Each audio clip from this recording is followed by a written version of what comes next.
Hi guys and welcome back to the channel Deepak Yadav Education. Welcome to the Daily Hindu News and Editorial Analysis of 1st of June 2022.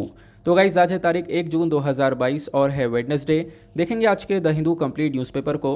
The Hindu complete newspaper को analyse करेंगे, but lecture में आगे बढ़ने से पहले अगर आप लोगों को इस लेक्चर का पीडीएफ चाहिए तो क्या करना है, सबसे पहले डाउनलोड करना है टेलीग्राम और फिर जाके सर्च बॉक्स में टाइप करना है Deepak Yadav education. As you can see guys आप लोग को ये वाला चैनल मिल जाएगा, इस पर क्लिक करना और जाकर इस चैनल को ज्वाइन कर लेना।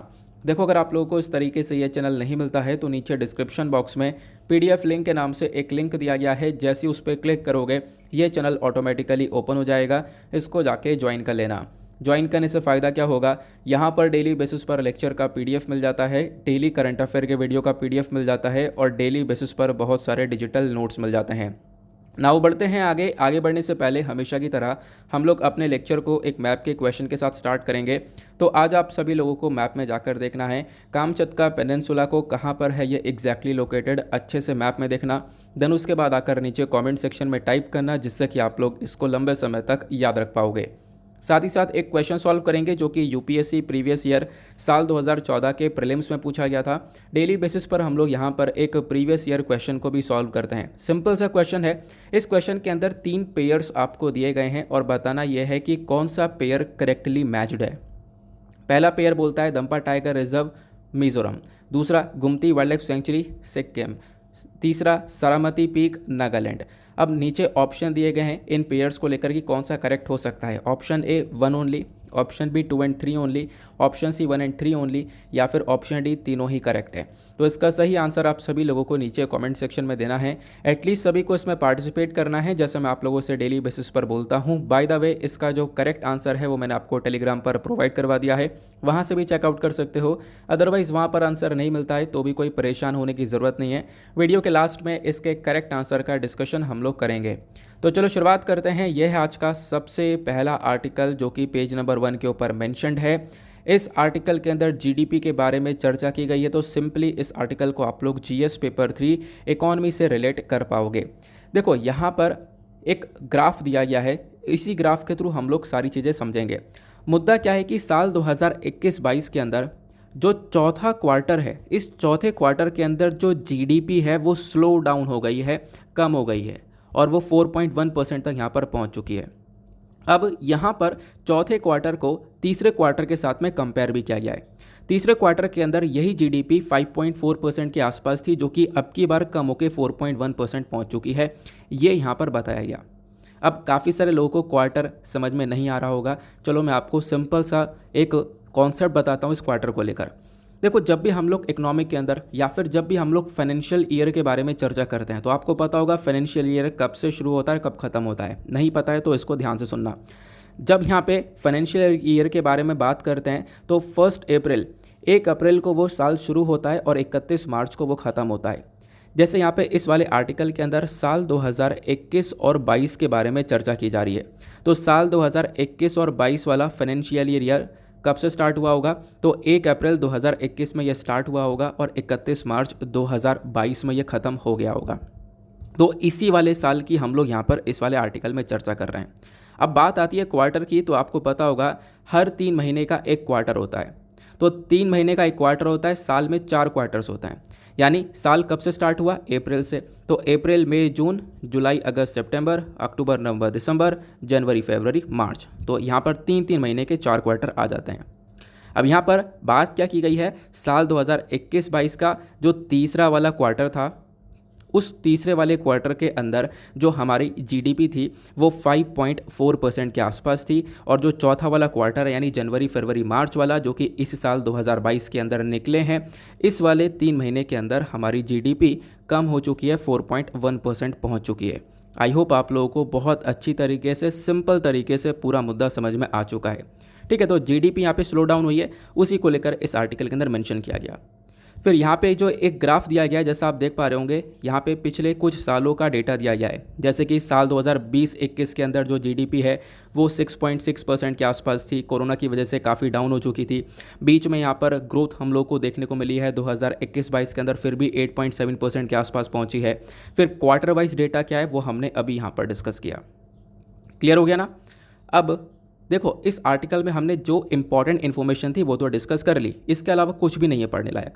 अब पहली इंपॉर्टेंट चीज़ यहाँ से जो निकल कर आती है, जहाँ से आपसे क्वेश्चन बन सकता है, वो क्या है? वो है जीडीपी खुद, ग्रॉस डोमेस्टिक प्रोडक्ट, यानी जीडीपी होती क्या है। क्योंकि इकोनॉमी के अंदर जो करंट इश्यूज़ आप लोगों ने देखे होंगे, उस करंट इश्यूज़ के बेसिक्स के ऊपर ही क्वेश्चन बने हैं, अगर आप लोगों ने प्रीवियस ईयर क्वेश्चन पेपर को एनालाइज किया है तो। जब हम लोग बात करते हैं जीडीपी की, तो हमेशा याद रखना जीडीपी का एक बहुत सिंपल सा फॉर्मूला मैंने आप लोग को बता रखा है। वो सिंपल सा फॉर्मूला क्या है? वो है यहाँ पर C+I+G+X-M। ये इसका एक सिंपल सा फॉर्मूला है। अब इसकी फुल फॉर्म क्या होगी? कंजम्पशन, इन्वेस्टमेंट, गवर्नमेंट एक्सपेंडिचर और एक्सपोर्ट माइनस इम्पोर्ट। तो ये यहाँ पर आप कह सकते हो हमारा एक सिंपल सा फॉर्मूला है। एक्सपोर्ट माइनस इम्पोर्ट, इसको हम लोग नेट एक्सपोर्ट भी बोलते हैं, ठीक है ना। तो ये हमारा हो गया जीडीपी, यानी कि कंट्री के अंदर कंजम्पशन कितना हो रहा है, इन्वेस्टमेंट, सरकार का एक्सपेंडिचर कितना है, एक्सपोर्ट और इंपोर्ट कितना है, उनका डिफरेंस कितना है, ये सारी चीज़ें मिलाकर हमारा जीडीपी बनता है। और जीडीपी हमेशा डिमांड साइड को डिनोट करता है, ध्यान रखना। और जो जीवीए होता है, ग्रॉस वैल्यू एडेड, वो हमारा सप्लाई साइड को डिनोट करता है, ठीक है। ये सिंपल से कॉन्सेप्ट्स थे जिनके बारे में आप लोग ध्यान रख सकते हो। अगर अच्छे से समझ में आ चुका है तो वीडियो पे जो लाइक का बटन है उसको फटाफट दबा दो और जो टारगेट है उसको अचीव करवा देना। आज बहुत सारी बातें हैं डिस्कस करने के लिए, आपके कहने पर वोकैबुलरी भी ऐड करी गई हैं, तो वीडियो के लास्ट में वोकैबुलरी ज़रूर यहाँ पे कवर करके जाना। देखो एक छोटी सी कोशिश की है मैंने अपनी तरफ से। नेक्स्ट आर्टिकल पर आते हैं। अगला आर्टिकल भी यहाँ पर इकोनॉमी के पॉइंट ऑफ व्यू से इंपॉर्टेंट है। यहाँ पे बात की जा रही है जो जीएसटी ड्यू यहाँ पर रह चुका है स्टेट के लिए, वो अभी केंद्र सरकार ने क्लियर किया है। अब आप कहोगे नहीं समझ में आया, तो मैं आपको समझाता हूँ सिंपल से शब्दों में। जब हम लोग बात करते हैं गुड्स एंड सर्विस टैक्स की, तो जीएसटी कौन से साल में लाया गया था? आपको याद होगा साल 2017 में ये जीएसटी को लाया गया है ना। यहाँ पर आप लोग देख पाओगे आर्टिकल के अंदर इसके बारे में मेंशन है। 2017 के अंदर हम लोगों ने जीएसटी को इंट्रोड्यूस किया। अब जब जीएसटी को लाया गया तो जो स्टेट्स हैं ना वो रेडी नहीं हो रहे थे कि जीएसटी को लाने से हमारा लॉस होगा, तो इस प्रकार से कोई यहाँ पर कॉम्प्रोमाइज़ देखने को मिल नहीं रहा था। और फिर उसके बाद केंद्र सरकार जीएसटी को इम्प्लीमेंट कर ही नहीं पा रही थी। तो हुआ क्या, यहाँ पर केंद्र सरकार ने एक, आप कह सकते हो, अग्रीमेंट रख दिया, एक डील रख दी सामने। किसके सामने? स्टेट्स के सामने। और स्टेट से ये बोला कि अभी यहाँ पर जीएसटी लागू करने दो, आपको जो भी लॉस होगा, जो भी नुकसान होगा, उसकी भरपाई केंद्र सरकार खुद करेगी और केंद्र सरकार उसके बदले में आपको कंपनसेशन यानी कि मुआवजा पे करेगी। तो जब यहाँ पर ये पूरा अग्रीमेंट आया तो स्टेट्स भी सब रेडी हो गए, उन्होंने सोचा चलो ठीक है यार, जो हमारा लॉस होगा वो हमें मिल जाएगा।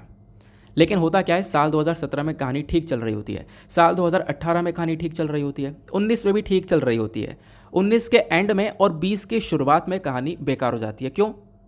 देखो साल 2017, 18, 19 आराम से राज्य सरकार को अपना कंपनसेशन मिल रहा था, जो कि डिसाइड हुआ था जीएसटी को लाने के टाइम पर। लेकिन साल 2019 के लास्ट में, या फिर आप कह सकते हो साल 2020 की स्टार्टिंग में, कोविड-19 की एंट्री होती है। अब कोविड की एंट्री की वजह से दुनिया भर में लॉकडाउन्स लग जाते हैं, है ना। कोई व्यापार वगैरह हो नहीं पाता है। तो जब व्यापार वगैरह हो नहीं पाता है, दुनिया भर की जो इकोनॉमी है वो स्लो डाउन हो जाती है। और दुनिया भर की जब इकोनॉमी स्लो डाउन हुई तो हमारी कंट्री यानी देश की भी जो इकोनॉमी है, जीडीपी है, वो सब कुछ यहाँ पे डाउन हो जाती है। अब जब डाउन हो गया तो इस सिचुएशन के तहत सरकार के पास में जीएसटी यानी कि जो टैक्स है इसका कलेक्शन हो नहीं पा रहा था, है ना। क्योंकि यहाँ पे सरकार जो मुआवजा दे रही थी राज्य सरकार को, वो कहाँ से दे रही थी? वो उनके पास में जो रेवेन्यू जनरेट हो रहा था। अब केंद्र सरकार के पास में रेवेन्यू कहाँ से जनरेट हो रहा है? वो टैक्स जनरेट हो रहा है ना। जो टैक्सेस का पैसा उनके पास आ रहा है। तो हुआ क्या यहाँ पर कि जब कोविड-19 के टाइम पर सिचुएशन ख़राब हो गई, इकोनॉमी स्लो डाउन हो गई, तो उसके बाद में सिचुएशन ये आ जाती है कि जीएसटी का कलेक्शन हुआ नहीं केंद्र सरकार के पास में, और उसके बाद कंपनसेशन डिले पे डिले होता हुआ चला गया। यानी राज्य सरकार को अपना कंपनसेशन मिल ही नहीं पा रहा था। तो उसके बाद अब आप देख पाओगे यहाँ पे टाइम पीरियड को तो बढ़ा ही दिया गया है, लेकिन कुछ कंपनसेशन जो 31 मई तक का, यानी कि अभी हम लोग जून के मंथ में आ चुके हैं, आज 1 जून हो चुकी है, कल 31 मई थी, तो 31 मई तक जितना भी मुआवजा, जितना भी कंपनसेशन पेंडिंग था जो कि स्टेट्स को देना था, वो कंपनसेशन अभी केंद्र सरकार ने चुका दिया है कल के दिन। ये हमारा इस आर्टिकल के अंदर मेंशन किया गया। तो मई 31 तक का जितना भी ड्यू था वो सब दे दिया गया। कितना रुपया? लगभग 86,912 करोड़ रुपीस। क्लियर हुआ?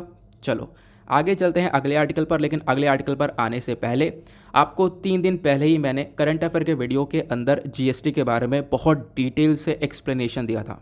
अब आप लोग आज समझाओगे कमेंट सेक्शन में सभी लोगों को। सबसे पहला पॉइंट और सबसे पहला क्वेश्चन, जीएसटी काउंसिल कौन से आर्टिकल के अंदर मेंशन्ड है, आपको ये बताना है। दूसरा क्वेश्चन मैंने आपसे काफ़ी बार पूछ रखा है, किस चीज़ के बारे में, एसजीएसटी, सीजीएसटी और आईजीएसटी के बारे में, है ना। इन तीनों के बीच में क्या डिफरेंस होता है, नीचे कमेंट सेक्शन में लिखना है। जितनी बार रिवाइज करोगे, जितनी बार लिखोगे, उतना दिमाग में वो बातें भर जाएंगी, उतने दिमाग में वो बातें रटी रहेंगी। कोई नींद में ही पूछेगा तो हाँ यार मुझे ये वो याद है, ठीक है। तो नीचे कमेंट सेक्शन में ये चीज़ आपको टाइप करनी है। आगे बढ़ते हैं नेक्स्ट आर्टिकल की तरफ। नाउ अगले पेज पर एक और ज़बरदस्त आर्टिकल, बहुत सारी चीज़ें हैं यहाँ पर डिस्कस करने के लिए। इंडस वाटर ट्रीटी के बारे में डिस्कशन किया जा रहा है। अभी इंडिया और पाकिस्तान के बीच में यहाँ पर आप कह सकते हो, देखो इंडस वाटर ट्रीटी हुई थी और इस इंडस वाटर ट्रीटी को लेकर हर साल बातचीत भी होती है।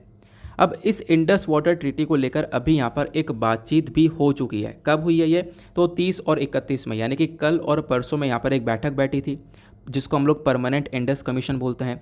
इसकी 118वीं मीटिंग थी।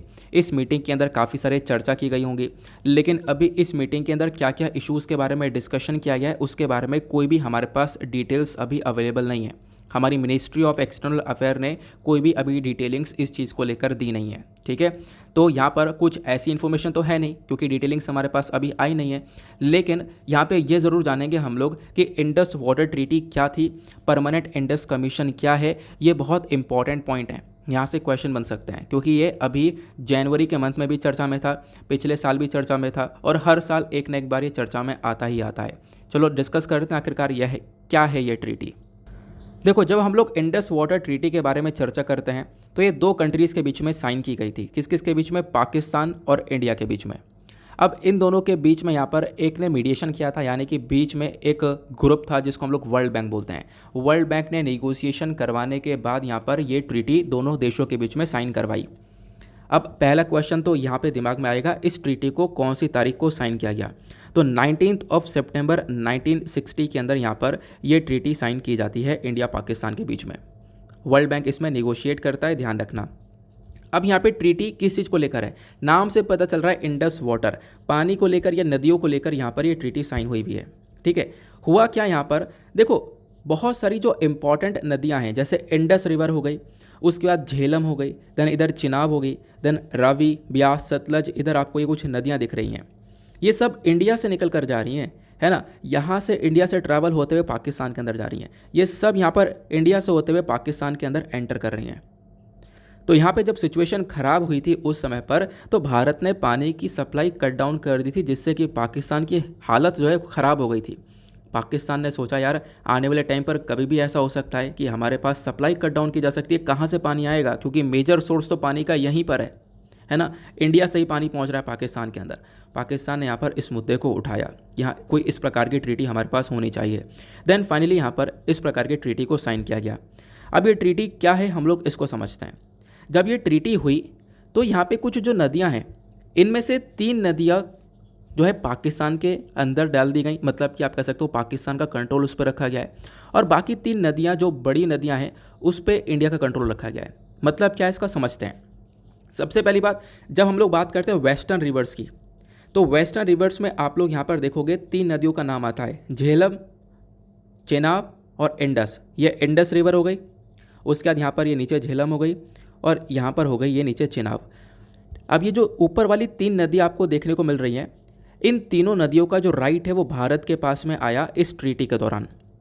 और बाकी जो नीचे 3 नदियाँ आपको देखने को मिल रही हैं, सतलज, रावी और ब्यास, ठीक है। यहाँ पर रावी, ब्यास, सतलज, जो बाकी 3 नदियाँ देखने को मिल रही हैं, इसका जो राइट आप देख पाओगे वो बेसिकली, अच्छा सॉरी, यहाँ पे जो नीचे वाली जो 3 नदियाँ हैं इसका राइट इंडिया के पास में आता है, ऊपर वाली 3 नदियों का जो राइट है वो पाकिस्तान के पास में आता है, ठीक है। आगे आता है, हाँ ये मैंने उल्टा बता दिया था। तो नीचे वाली 3 नदियाँ जो है ये इंडिया का जो राइट है वो इन तीनों नदियों पर आता है, और बाकी यहाँ पर जो ऊपर वाली 3 नदियाँ हैं इस पर पाकिस्तान का राइट आता है इस ट्रीटी के दौरान। अब इस राइट में क्या क्या बोला जाता है उसको हम थोड़ा सा डिस्कस करते हैं। 1960 में ट्रीटी साइन हो चुकी है, हमने इसको डिस्कस कर लिया। अब जब हम लोग बात करते हैं इन नदियों के बारे में, तो देखो यहाँ पर मेजर मुद्दा ये था कि कहीं ना कहीं इंडिया कहीं कभी सप्लाई ना कट कर दे जिससे कि पाकिस्तान के अंदर पानी रुक जाए। पाकिस्तान को इस बात का काफ़ी डर था। अब जब ये इंडस वाटर ट्रीटी साइन होती है तो इस ट्रीटी के दौरान भारत के ऊपर कुछ रिस्ट्रिक्शंस लग जाती हैं, यानी कि हालांकि इंडस रिवर, झेलम और चेनाब ये तीनों ही इंडिया से निकल रही हों, इस पर राइट हमारा बहुत ज़्यादा कम रह गया है। हम लोगों को यहाँ पर कुछ भी ऐसा प्रोजेक्ट नहीं लगाना है जिससे पानी का सप्लाई कम हो जाए या पानी का जो फ्लो है वो पाकिस्तान के अंदर कम हो जाए। अगर पाकिस्तान के अंदर पानी का फ्लो कम होता है तो पाकिस्तान इसको ऊपर अपील कर सकता है कि हाँ, इंडिया ने पाकिस्तान का फ्लो जो रिवर है इसका पानी का फ्लो रोक दिया है, पाकिस्तान के अंदर पानी का फ्लो नहीं आ पा रहा है। ठीक है, तो बेसिकली इन तीनों नदियों के ऊपर भारत के पास कुछ राइट्स तो थे, लेकिन वो बहुत लिमिटेड राइट्स थे। और इन तीनों नदियों के ऊपर पूरे बराबर राइट है। यहाँ पे हम लोग कुछ भी डैम कंस्ट्रक्शन, वाटर स्टोरेज वगैरह कुछ भी कर सकते हैं। ऊपर वाली नदियों में वाटर स्टोरेज हमें अलाउ नहीं, हम लोग पानी को स्टोर नहीं कर सकते। ठीक है, इस प्रकार से यहाँ पर ये ट्रीटी साइन करी गई थी, ये आपको ध्यान रखना है। और इसी ट्रीटी के दौरान यहाँ पर एक परमानेंट इंडस कमीशन को भी बनाया गया था, वो मैं आपके साथ में डिस्कस करूँगा। फिलहाल तो मैंने आपको बताया 1960 में ट्रीटी साइन हुई, और ट्रीटी को साइन करने वाले कौन कौन थे? हमारे पीएम जवाहरलाल नेहरू जी, और साथ ही साथ यहाँ पे पाकिस्तान के former prime minister president Ayub Khan. आप देख पाओगे इस प्रकार से इंडस वाटर ट्रीटी साइन हो रही है, उस समय का ये पिक्चर है। इतना समझ में आ गया।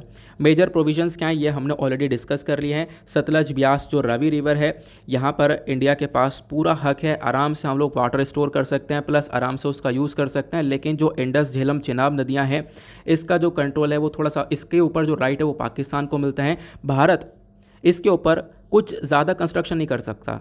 हम लोग के पास राइट है, हम लोग थोड़ा हाइड्रो इलेक्ट्रिसिटी जनरेट कर सकते हैं नदियों के ऊपर, और थोड़ा बहुत प्रोजेक्ट लगा सकते हैं। लेकिन हमें ध्यान रखना है कि उस पानी का फ्लो नहीं रुकना चाहिए। अगर फ्लो थोड़ा सा कम हो जाता है तो पाकिस्तान इसको ऊपर अपील कर सकता है, ध्यान रखना इसके बारे में। ठीक है, तो ये यहाँ पर हमारी इंडस वाटर ट्रीटी हो गई।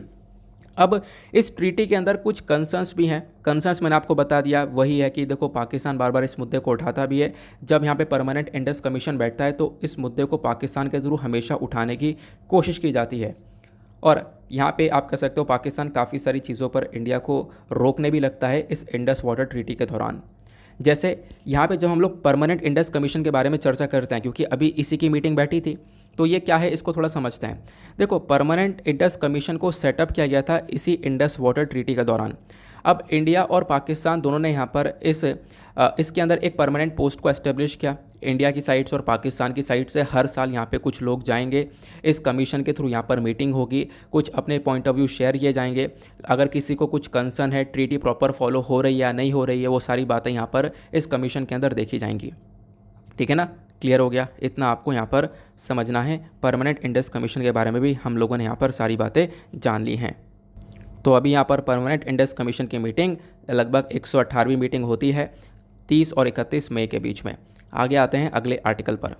अच्छा, एक बात यह है कि हम लोग इसको इंडस वाटर ट्रीटी क्यों बोलते हैं, कि मतलब यहाँ पे काफ़ी सारी नदियाँ हैं तो इंडस वाटर ट्रीटी क्यों बोला जाता है? क्योंकि इंडस यहाँ पे सबसे बड़ी नदी है, और इंडस नदी के अंदर ही सारी नदियाँ मिल रही हैं। जैसे आप देख पाओगे झेलम हो गया, चेनाब हो गया, रवि, ब्यास, सतलज, ये सब आकर मिल रही हैं साथ में, और फिर जाकर सब इंडस में मिल जाती हैं। तो तभी इसका नाम यहाँ पे इंडस वाटर ट्रीटी रखा गया है, ध्यान रखना। आगे आते हैं। देन जो नेक्स्ट न्यूज़ है ये भी काफ़ी ज़्यादा इंपॉर्टेंट है हमारे एग्जामिनेशन के पॉइंट ऑफ व्यू से। अब यहाँ पर जो लोकेशंस है ना वो बहुत इंपॉर्टेंट रोल प्ले करेंगी, क्योंकि प्रीलिम्स में काफ़ी सारे लोकेशंस को लेकर क्वेश्चन पूछ लिए जाते हैं। तो इंडिया और चाइना दोनों के बीच में काफ़ी सारे डिस्प्यूट चल रहे हैं लंबे समय से। आपने देखा साल 2020, साल 2021, साल 2022 भी चल रहा है। तो ये साल बहुत आराम से निकल चुके हैं, अभी तक विवाद दोनों कंट्रीज़ के बीच में सॉल्व नहीं हो पाया है। अब क्या हो रहा है सॉल्व करने के लिए? खासकर ये विवाद कहाँ पे हुआ है? LAC वाले रीजन पर, लाइन ऑफ एक्चुअल कंट्रोल पर, है ना। तो उस वाले रीजन पर क्या हुआ, चाइना की साइड से यहाँ पे कोशिश करी गई कि हमारी टेरिटरी के अंदर घुसकर आया जाए। हमारी टेरिटरी के अंदर घुसने की कोशिश तो करी है, लेकिन हमारे जवानों यहाँ ने वहाँ पे चाइना को पीछे वापस से ढकेला है। अब इसी को लेकर बहुत सारे इश्यूज़ लगातार देखने को मिल रहे हैं, और इसी की वजह से दोनों कंट्रीज़ के रिलेशंस बहुत ज़्यादा ख़राब हो चुके हैं। इसकी शुरुआत साल 2020 में होती है। अब यहाँ पर मेंशन किया गया, जब से सिचुएशन ख़राब है LAC के ऊपर, दोनों तरफ से यहाँ पर, यानी कि हमारे जवान हैं, उधर से चाइना के लोग हैं, चाइना की जो आर्मी है, आपस में यहाँ पर LAC पर खड़े हुए हैं। तो इनके डिसएंगेजमेंट प्रोसेस के लिए काफ़ी सारी मीटिंग हो चुकी है, मतलब कि चाइना की आर्मी को पीछे हटाया जाए और हम भी यहाँ पर पीछे हटें। तो इसको पीछे हटाने के लिए यहाँ पर इसको हम लोग बोलते हैं डिसएंगेजमेंट प्रोसेस। तो इस डिसएंगेजमेंट प्रोसेस के लिए काफ़ी सारी मीटिंग हुई हैं, लेकिन उस मीटिंग के अंदर थोड़ा सा सोल्यूशन मिला, लेकिन थोड़ा सा अभी भी यहाँ पर कहीं ना कहीं प्रॉब्लम क्रिएट होता हुआ नज़र आया है। जैसे कि यहाँ पर मेंशन किया गया कि अभी जो थोड़ी सी प्रॉब्लम्स बची हुई हैं, उन प्रॉब्लम्स का सोल्यूशन आने वाली अगली राउंड ऑफ टॉक के अंदर हो सकता है। तो इंडिया और चाइना दोनों ने मिलकर कल अग्रीमेंट कर लिया है, या फिर आप कह सकते हो अग्रीमेंट ना कहकर इससे हम लोग कह सकते हैं दोनों ने अप्रूव कर लिया है कि अगली राउंड ऑफ टॉक होने वाली है दोनों कंट्रीज़ के मिलिट्री कमांडर्स के बीच में। तो इंडिया के मिलिट्री कमांडर होंगे, चाइना के मिलिट्री कमांडर होंगे, दोनों आपस में बैठकर बातचीत करेंगे। कौन से वाले मुद्दे पर? लाइन ऑफ एक्चुअल कंट्रोल वाले मुद्दे पर। और खासकर कौन सा वाला इशू डिस्कस करेंगे? डिसएंगेजमेंट का इशू डिस्कस किया जाएगा कि जो चाइना है वो भी पीछे हटे लाइन ऑफ एक्चुअल कंट्रोल से, और इंडिया है वो भी पीछे हटे, इस एरिया को खाली किया जाए। और इससे क्या होगा, जो डिस्प्यूट है दोनों कंट्रीज़ के बीच में वो यहाँ पर कम होते हुए नजर आएंगे। क्लियर हो गया? क्योंकि अभी जो डिस्प्यूट बना हुआ है वो आपको 2-3 रीजन पर देखने को मिलेगा। जैसे कि यहाँ पर मेंशन किया जा रहा है हमारे आर्टिकल में, पेट्रोलिंग पॉइंट 15 यानी कि PP15 वाला एरिया है, डेमचोक और देपसांग वाले कुछ एरियाज़ हैं, अभी भी वहाँ पर प्रॉब्लम्स क्रिएटेड हैं। उन प्रॉब्लम्स को रिजॉल्व करने के लिए ये अगली राउंड ऑफ टॉक होगी। तो अभी होगी ये बातचीत, जब होगी तब की तब देखी जाएगी। अभी फ़िलहाल जो इंपॉर्टेंट चीज़ें इस आर्टिकल के अंदर वो हम डायरेक्ट डिस्कस करेंगे। अभी मैं आपको कुछ लोकेशन दिखाता हूँ कि कहाँ कहाँ पर डिस्प्यूट अभी भी हैं। देखो, जब हम लोग बेसिक से डिस्प्यूट के बारे में चर्चा करते हैं तो भारत और चाइना के बीच में लगभग 3 जगह हैं, जैसे कि अक्साई चीन वाला एरिया हो गया, उसके बाद यहाँ पर इधर सेंट्रल सेक्टर में, फिर इधर यहाँ पर ईस्टर्न सेक्टर में। इन तीनों ही जगह पर दोनों कंट्रीज़ के बीच में बॉर्डर पर विवाद रहता है, और यहाँ पर सारी हरकतें चाइना की हैं। चाइना की साइड से कोशिश की जाती है, इसकी हमेशा से हरकत यह है कि दूसरे टेरिटरी को अपनी टेरिटरी बनाना, और इसी चक्कर में यहाँ पर अक्साई चीन वाले एरिया को अभी कब्जा रखा है ना। तो यहाँ पर बार बार एंट्री करने की कोशिश करता है। उसी को लेकर इन 3 एरिया में सबसे बड़े विवाद भारत और चाइना के बीच में रहते हैं। अब जैसा मैंने आपको बताया, गलवान वैली में एक इंसिडेंट हुआ था साल 2020 के अंदर, हाथापाई हो चुकी थी दोनों सोल्जर्स के बीच में, हमारे भी काफ़ी जवान शहीद हुए थे, चाइना के काफ़ी सारे सोल्जर्स जो है वो मारे गए थे इस पूरे के पूरे सिचुएशन के अंदर, है ना। आपको इसके बारे में पता होगा। अब यहीं पर आप कह सकते हो कि ये पॉइंट देखने को मिलेगा हॉट स्प्रिंग वाला, और हॉट स्प्रिंग के साथ साथ यहाँ पर पेट्रोलिंग पॉइंट 15 PP15 के नाम से एरिया आपको देखने को मिल जाता है, ठीक है। फिर उसके बाद यहाँ पर आप लोग एक और एरिया देखोगे, एक सेकंड, हाँ मैंने आपको बताया नहीं कि LAC क्या है ना। LAC यही जो लाइन जैसे आपको दिख रही है ये रेड कलर की, ये हमारा लाइन ऑफ एक्चुअल कंट्रोल हो गया, ठीक है। LAC का इधर वाला हिस्सा जो एक्साई चीन वाला, ये अभी यहाँ पर चाइना के कब्जे में है।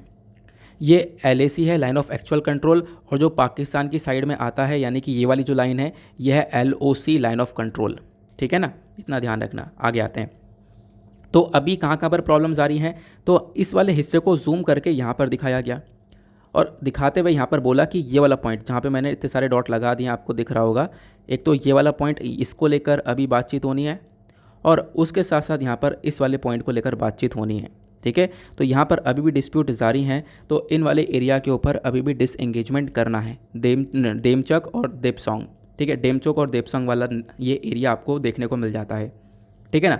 आगे आते हैं नेक्स्ट आर्टिकल की तरफ। ये एक छोटी सी इन्फॉर्मेशन थी। अब यार देखो, ये वाला आर्टिकल पिछले 2 दिन से लगातार ट्रेंडिंग में है ना। तो हमने लगाया हुआ है, तो मैंने सोचा आपके साथ में इस आर्टिकल को डिस्कस करता हूँ। एक इंपॉर्टेंट सा इशू है, हम लोग इसके बारे में थोड़ी सी चर्चा कर लेते हैं। मोनालिसा की जो पेंटिंग है इसके ऊपर यहाँ पे अटैक किया गया, जैसा आप लोग देख पा रहे होंगे इस पिक्चर के अंदर। अब ये अटैक किस चीज़ का है? वाइट कलर से पेंटिंग गंदी कर दी गई है। ये बेसिकली केक लगा दिया गया, केक, हाँ केक से अटैक किया गया इस पेंटिंग के ऊपर। और वो किसने किया? यहाँ पे ये जो व्यक्ति दिख रहा है, यहाँ पर एक औरत के भेष में यहाँ पर ये व्यक्ति पहुँचा और इसने यहाँ पर केक से मोनालिसा की पेंटिंग के ऊपर अटैक कर दिया। मोनालिसा की पेंटिंग के बारे में आप सबने कभी ना कभी तो 100% सुना ही होगा, है ना। इसको लेकर काफ़ी सारे रहस्य भी देखने को मिलते हैं, वो मैं थोड़ी बहुत बातें आपके साथ में डिस्कस करूँगा। कुछ इंपॉर्टेंट से इशू हैं उसको जान लेंगे, है ना। तो इसी वजह से ये चर्चा में इंडियन एक्सप्रेस ने एक्सप्लेन सेक्शन पे इस आर्टिकल को डिटेल से दिया, तो मैंने सोचा आपके साथ में थोड़ी बहुत बातें कर लेते हैं। जब हम लोगों ने यहाँ पर ये देखा कि देखो पेंटिंग के ऊपर इस प्रकार से ये किया गया, तो ऐसा क्यों किया गया? तो यहाँ पे जब आप लोग एक वीडियो देखोगे ट्विटर पर, जब ये वीडियो ट्रेंड कर रही थी, तो उसमें मेंशन किया जा रहा है कि ये जो व्यक्ति है वो यहाँ पर चिल्ला रहा है इस पेंटिंग के ऊपर अटैक करने के बाद। यहाँ पर एक तरीके से इसको हम पब्लिक स्टंट बोलते हैं। पब्लिक स्टंट समझ गए ना, कि अपने आप को यहाँ पर दिखाने के लिए, है ना, अपने आप को यहाँ पर अपने आप के बारे में बताने के लिए उसने एक अट्रैक्शन सभी लोगों का लेने के लिए ये काम करके दिखाया। अब उसके बाद यहाँ पर ये जो व्यक्ति है वो चिल्लाने लगा कि एनवायरनमेंट के ऊपर ध्यान दो, वातावरण के ऊपर ध्यान दो, ठीक है, मैन जो है उसको डिस्ट्रॉय कर रहे हैं। तो इस प्रकार से मतलब एक पब्लिक स्टंट था बेसिकली, वो ऐसा यहाँ पे बताया जा रहा है। तो यहाँ पर मोनालिसा की पेंटिंग के ऊपर अटैक हुआ और ऐसे अटैक पहले भी हो चुके हैं। इनफैक्ट यहाँ पर पहले ये पेंटिंग चुर भी चुकी है, इस वजह से ये काफ़ी चर्चा में आई थी। जब पेंटिंग चुर गई थी ना, वो जगह खाली पड़ी थी 2 साल, तो उस जगह को लोग वहाँ पे देखने पहुँच रहे थे, ठीक है, हज़ारों लोग देखने जाते थे उस जगह को। और आज के टाइम पर भी बहुत सारे लोग इस पेंटिंग को देखने जाते हैं, ठीक है। अब इस पेंटिंग की जो कॉस्ट है वो मतलब काफ़ी सारी जगह पर ये जो वेरिएशंस देखने को मिल जाएंगे। कहीं पर 6,000 करोड़ से ज़्यादा बताया जाता है, कहीं पर 6300 करोड़ बताया जाता है। तो मतलब अलग अलग यहाँ पर आपको अलग अलग जगह पर प्राइसेस देखने को मिल जाते हैं। फिलहाल 6,000 करोड़ से ऊपर की यहाँ पर ये पेंटिंग आपको देखने को मिल जाती है। अब यहाँ पर मैंने आपको बताया, इंडियन एक्सप्रेस ने इस आर्टिकल को कवर किया था कल ही कि हाँ, एक मैन जो है वो वेमेन के भेष में आया और उसने यहाँ पर मोनालिसा की पेंटिंग के ऊपर जो है अटैक किया। ये मोनालिसा की पेंटिंग कहाँ पर है, ये आपको फ्रांस के अंदर देखने को मिल जाती है। फ्रांस के अंदर एक म्यूज़ियम है, लूवर नाम का म्यूज़ियम देखने को मिलता है। इसको हम लोग लूवर प्रोनाउंस करते हैं, ठीक है। तो ये यहाँ पर एक तरीके से म्यूज़ियम आपको फ्रांस में देखने को मिलेगा, वहीं पर इस पेंटिंग को रखा गया है। ये जो पेंटिंग है ये बनाई गई थी लियोनार्डो डा विंची के थ्रू, आप लोग ध्यान रख सकते हो। इसके ऊपर काफ़ी सारे हिंदी आर्टिकल्स भी पब्लिश हुए थे, जैसा यहाँ पर आपको देखने को मिलेगा। तो इसी आर्टिकल के अंदर मेंशन किया गया, ये जो व्यक्ति ने किया है ये पब्लिक स्टंट था, इससे पेंटिंग को कोई नुकसान पहुंचा नहीं है, उस पर सिर्फ केक लगा दिया गया और वो यहाँ पर फिर बाद में साफ़ करा गया है। इनफैक्ट यहाँ पर इस पेंटिंग के आसपास जो ग्लास लगा हुआ है उसको भी तोड़ने की कोशिश की गई थी इस व्यक्ति के थ्रू। हालांकि वो जो ग्लास है वो बुलेट प्रूफ ग्लास देखने को मिलता है, तो इतनी प्रोटेक्शन इस पेंटिंग को मिली हुई है। फिर उसके बाद यहाँ पर और क्या मेंशन किया गया इस आर्टिकल के अंदर, देखो बताया ये जाता है इस पेंटिंग को लेकर, ये जो पेंटिंग है ये लगभग आज से 500 साल पहले एक मशहूर पेंटर लियोनार्डो दा विंची ने बनाया था, ठीक है। फिर उसके बाद मेंशन किया गया इस पेंटिंग की जो शुरुआत है, यानी कि बनाने की शुरुआत 1513 में करी गई थी और 14 साल लगे इस पेंटिंग को तैयार करने में, ऐसा खुद यहाँ पर इस नवभारत टाइम के आर्टिकल ने बताया है। और इससे पहले भी यहाँ पे जो मोनालिसा की पेंटिंग है उस पर काफ़ी बार हमले हो चुके हैं और उसके साथ साथ यहाँ पर 1911 में ये पेंटिंग चोरी भी हो चुकी थी। 2 साल तक यहाँ पर ये पेंटिंग नहीं मिल पाई, बाद में मिली थी।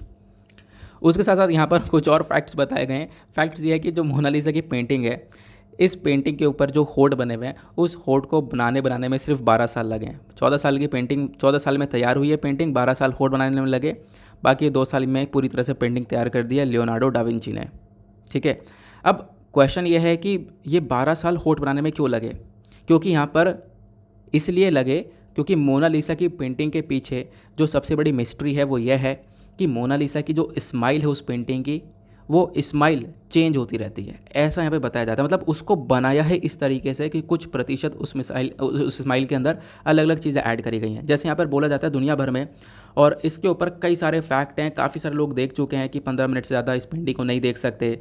फिर उसके बाद इस पेंटिंग की जब हम लोग बात करते हैं, इस पर जो चेहरा बना हुआ है, उस पर जो ये मुस्कान बनी हुई है ना, उस मुस्कान जब आप लोग उस पेंटिंग को स्टार्टिंग में देखोगे तो उसके अंदर स्माइल देखने को मिलेगी, है ना। वो यहाँ पर स्माइल कर रही होगी पेंटिंग, धीरे धीरे वो स्माइल फीकी पड़ने लगेगी, ठीक है, धीरे धीरे यहाँ पर स्माइल थोड़ी सी कम हो जाएगी और फिर लास्ट में पूरी तरह से स्माइल ख़त्म हो जाएगी और फिर बिल्कुल लास्ट में उदास वाला चेहरा बन जाता है जब लोग उस पेंटिंग को देखते रहते हैं। तो ये यहाँ पर बताया गया, इसी वजह से 12 साल लगे हैं उस मोनालिसा की पेंटिंग को तैयार करने में, खासकर उस पेंटिंग की होठ को तैयार करने में।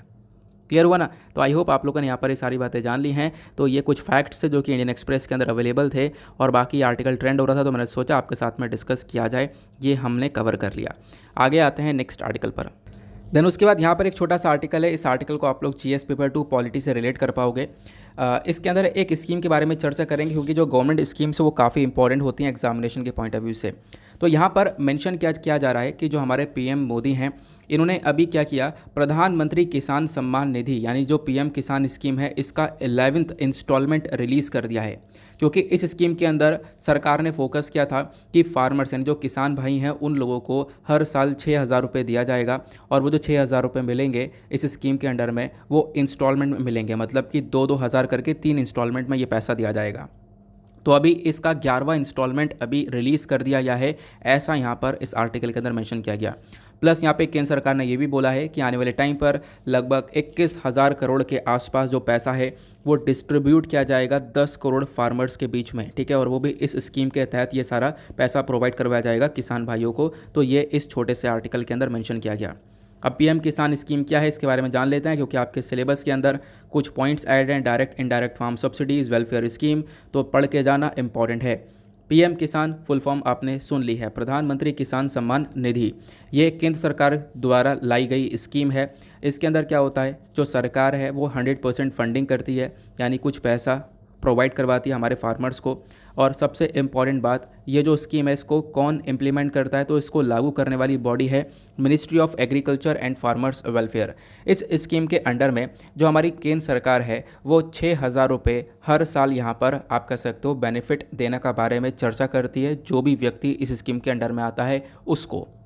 देन उसके बाद मैंने आपको बता दिया यहाँ पे 2-2 हज़ार करके 3 इंस्टॉलमेंट में ये पैसा दिया जाएगा डायरेक्टली बैंक अकाउंट्स के अंदर।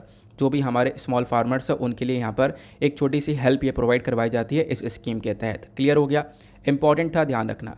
फिर उसके बाद सेम पेज पर एक और छोटा सा आर्टिकल देखने को मिल जाएगा। यहाँ पर हमारे प्रेसिडेंट रामनाथ कोविंद जी ने अभी क्या किया है, गैलेंट्री अवार्ड्स दिए हैं। समझते हैं, देखो हुआ क्या यहाँ पर, डिफेंस इन्वेस्टर सेरेमनी, ठीक है, ये यहाँ पर सेरेमनी होती है राष्ट्रपति भवन में, और ये इस सेरेमनी का सेकंड फेज़ था। अब ये सेरेमनी हुई तो इसको अटेंड किया हमारे प्राइम मिनिस्टर ने, प्लस डिफेंस मिनिस्टर भी थे, यूनियन डिफेंस मिनिस्टर भी थे, सभी लोग थे यहाँ पर जिन्होंने इस सेरेमनी को अटेंड किया। और इस सेरेमनी के दौरान यहाँ पे हमारे जो प्रेसिडेंट है रामनाथ कोविंद जी, इन्होंने यहाँ पर गैलेंट्री अवार्ड्स दिए हैं। लगभग बहुत सारे गैलेंट्री अवार्ड्स दिए गए हमारे पर्सनल्स को, उसके बाद कोबरा यूनिट को, सीआरपीएफ ऑफिसर्स को, जम्मू कश्मीर पुलिस को, ओडिशा पुलिस को, ठीक है, आर्मी, नेवी और इंडियन एयरफोर्स के पर्सनल्स को। तो यहाँ पर मेंशन किया जा रहा है गैलेंट्री अवार्ड्स दिए गए हैं। अब यहाँ पे आप देख पाओगे अलग अलग नाम मेंशन है। जम्मू एंड कश्मीर के जो पुलिस कांस्टेबल है अल्ताफ़ हुसैन, ठीक है, भट्ट, इनका नाम है। तो इस प्रकार से कुछ और भी लोग हैं जिनको ये अभी अवार्ड दिया गया है, लेकिन आपको नाम ध्यान रखने की आवश्यकता इतना नहीं है। बट जो गैलेंट्री अवार्ड्स है इसके बारे में ज़रूर ध्यान रखना, क्वेश्चन यहाँ पर बन सकता है एग्जामिनेशन के अंदर। जब हम लोग बात करते हैं गैलेंट्री अवार्ड्स की, तो इसका इतिहास क्या है थोड़ा सा समझते हैं। जब देश आज़ाद हुआ उसके बाद में ही यहाँ पर इन 3 गैलेंट्री अवार्ड्स को बनाया गया। अब ये जो 3 गैलेंट्री अवार्ड्स हैं इनको नाम दिया गया परमवीर चक्र, महावीर चक्र और वीर चक्र। इन अवार्ड्स को सरकार बनाती है, सरकार इन अवार्ड्स को लेकर आती है 26 जनवरी 1950 में। तो ये तो हो गए हमारे पहले 3 गैलेंट्री अवार्ड्स। फिर बाद में 3 और गैलेंट्री अवार्ड्स को लेकर आया गया, और वो 3 बाद में जो लेकर आए गए हैं वो कौन कौन से हैं, अशोक चक्र क्लास 1, अशोक चक्र क्लास 2, अशोक चक्र क्लास 3। तो यहाँ पर अशोक चक्र क्लास 1, 2, 3 को यहाँ पर नाम बदल दिया गया इनका। 1967 में इनके नाम बदल कर क्या रखा गया, अशोक चक्र, कीर्ति चक्र और शौर्य चक्र। ध्यान रखना, क्योंकि यहाँ पर आप देख पाओगे कीर्ति चक्र और शौर्य चक्र भी दिया गया है, उसके बारे में इस आर्टिकल में चर्चा की जा रही है, इसी वजह से मैं आपको ये इन्फॉर्मेशन दे रहा हूँ।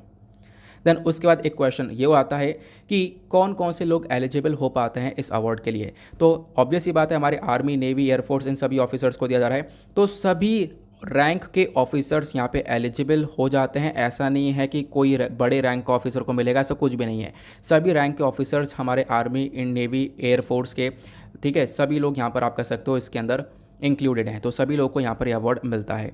उसके बाद में यहाँ पे जो गैलेंट्री अवार्ड्स हैं इसके अंदर जो स्टार्टिंग के 3 हैं, यानी कि परमवीर चक्र, महावीर चक्र और वीर चक्र, इसको हम लोग बोलते हैं war high time gallantry awards, ठीक है, वॉर टाइम गैलेंट्री अवार्ड्स। और बाकी जो नीचे वाले आपको 3 देखने को मिलेंगे, अशोक चक्र, कीर्ति चक्र और शौर्य चक्र, इसको हम लोग बोलते हैं पीस टाइम अवार्ड, है ना। अब जब हम लोग बात करते हैं वॉर टाइम अवार्ड की, तो परमवीर चक्र ये सबसे ऊपर आता है। एक हाईएस्ट मिलिट्री डेकोरेशन अवार्ड ये देखने को मिलता है। एक हमारे जवान को दिया जाता है जो कि उनकी बहादुरता के ऊपर, ठीक है, और ये बेसिकली लैंड, सी, एयर, यानी कि आप ऑब्वियस से बात है आर्मी, नेवी और उसके बाद में हमारी एयरफोर्स, किसी को भी यहाँ पर दिया जा सकता है। उसी प्रकार से महावीर चक्र होता है, सेकंड हाईएस्ट अवार्ड होता है, और उसी प्रकार से वीर चक्र होता है, ये यहाँ पर third highest war time gallantry award होता है। उसके बाद जब पीस टाइम अवार्ड के बारे में हम लोग चर्चा करते हैं, तो पीस टाइम में आप लोगों ने यहाँ पर नाम देख ही लिया है, अशोक चक्र।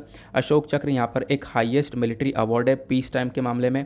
उसके बाद कीर्ति चक्र सेकंड नंबर पर और शौर्य चक्र थर्ड नंबर पर। अब इन वॉर टाइम और पीस टाइम अवार्ड के अलावा भी कुछ मेडल्स दिए जाते हैं, ये भी ध्यान रखना। एक होता है सेना मेडल। सेना मेडल यहाँ पर दिया जाता है कि किसी आर्मी ऑफिसर ने, हमारी सेना के ऑफिसर ने आप हमें अपनी बहादुरता दिखाइए, कोई हटकर काम किया है। उसके बाद नौसेना मेडल आपको यहाँ पे देख पाओगे। नौसेना मेडल यहाँ पर बेसिकली दिया जाता है, अगेन यहाँ पर किसी ने एक एक्सेप्शनल करेज दिखाया है हमारी नेवी के अंदर में। तो नाम से पता चल रहा है सेना मेडल आर्मी के अंदर दिया जाता है, नौसेना मेडल नेवी के लिए और वायुसेना मेडल एयरफोर्स के लिए। क्लियर हुआ? तो इसके बारे में ध्यान रखना, इंपॉर्टेंट सी इन्फॉर्मेशन है। ये जो जितनी भी इन्फॉर्मेशन आप लोग को नीचे पीडीएफ्स के अंदर दिख रही हैं, सॉरी नीचे यहाँ पर आपको दिख रही है स्क्रीन पर, ये सब आपको मैं पीडीएफ के अंदर प्रोवाइड करवा देता हूँ, ठीक है। अब कल मैं पीडीएफ नहीं दे पाया था द हिंदू का, क्योंकि देखो होता क्या यार, वीडियो को रिकॉर्ड करने के बाद में, इसको अपलोड करने के बाद में मैं पीडीएफ बनाने बैठता हूँ। जब पीडीएफ बनाता हूँ तो उसमें मुझे आधा घंटा 45 मिनट लग जाते हैं, तो इस वजह से थोड़ा सा टाइम बाद वो पीडीएफ आ पाता है। अब कल कुछ काम पड़ गया, कभी कभी होता है कुछ अर्जेंट काम पड़ जाता है, जिसकी वजह से मैं वो पीडीएफ नहीं क्रिएट कर पाया, ठीक है। फिर पूरे दिन मैं काम में ही बिजी रहा, फिर उसके बाद वो क्रिएट नहीं कर पाया। तो इस वजह से यहाँ पर कल का और आज का पीडीएफ मैं दोनों को कंबाइन करके आपके साथ में शेयर कर दूंगा। तो उसके लिए यहाँ पर परेशान मत हुआ करो, आपके लिए कोई भी कंटेंट मिस नहीं होगा। यहाँ पर जितनी मेरे पास कोशिश है, मतलब जितनी मेरे पास पावर है, मैं सब कुछ यूज़ करके यहाँ पे जो वीडियोस वगैरह है वो यहाँ पे प्रोवाइड करवाने की कोशिश कर रहा हूँ। ओके, आगे चलते हैं अगले आर्टिकल पर। देन उसके बाद एक छोटा सा आर्टिकल और है, ये भी इंपॉर्टेंट है। यहाँ पे वर्ल्ड मिल्क डे के बारे में चर्चा की जा रही है। आज है तारीख 1 जून और हर साल 1 जून को वर्ल्ड मिल्क डे सेलिब्रेट करते हैं, यानी कि दुनिया भर के लिए हम लोग इस वर्ल्ड मिल्क डे को सेलिब्रेट करते हैं। तो ये इंपॉर्टेंट बन जाता है, डायरेक्टली वनडे एग्जामिनेशन में पूछ लिया जाएगा। साल 2001 से लगातार इस दिन को सेलिब्रेट किया जा रहा है। जब हम लोग बात करेंगे तो मैंने आपको बता दिया हर साल 1 जून को, और ये जो वर्ल्ड मिल्क डे है इसको एस्टेब्लिश किया गया फूड एंड एग्रीकल्चर ऑर्गेनाइजेशन के थ्रू साल 2001 के अंदर, तभी से हम लोग रेगुलर बेसिस पर इसको सेलिब्रेट करते हुए आ रहे हैं।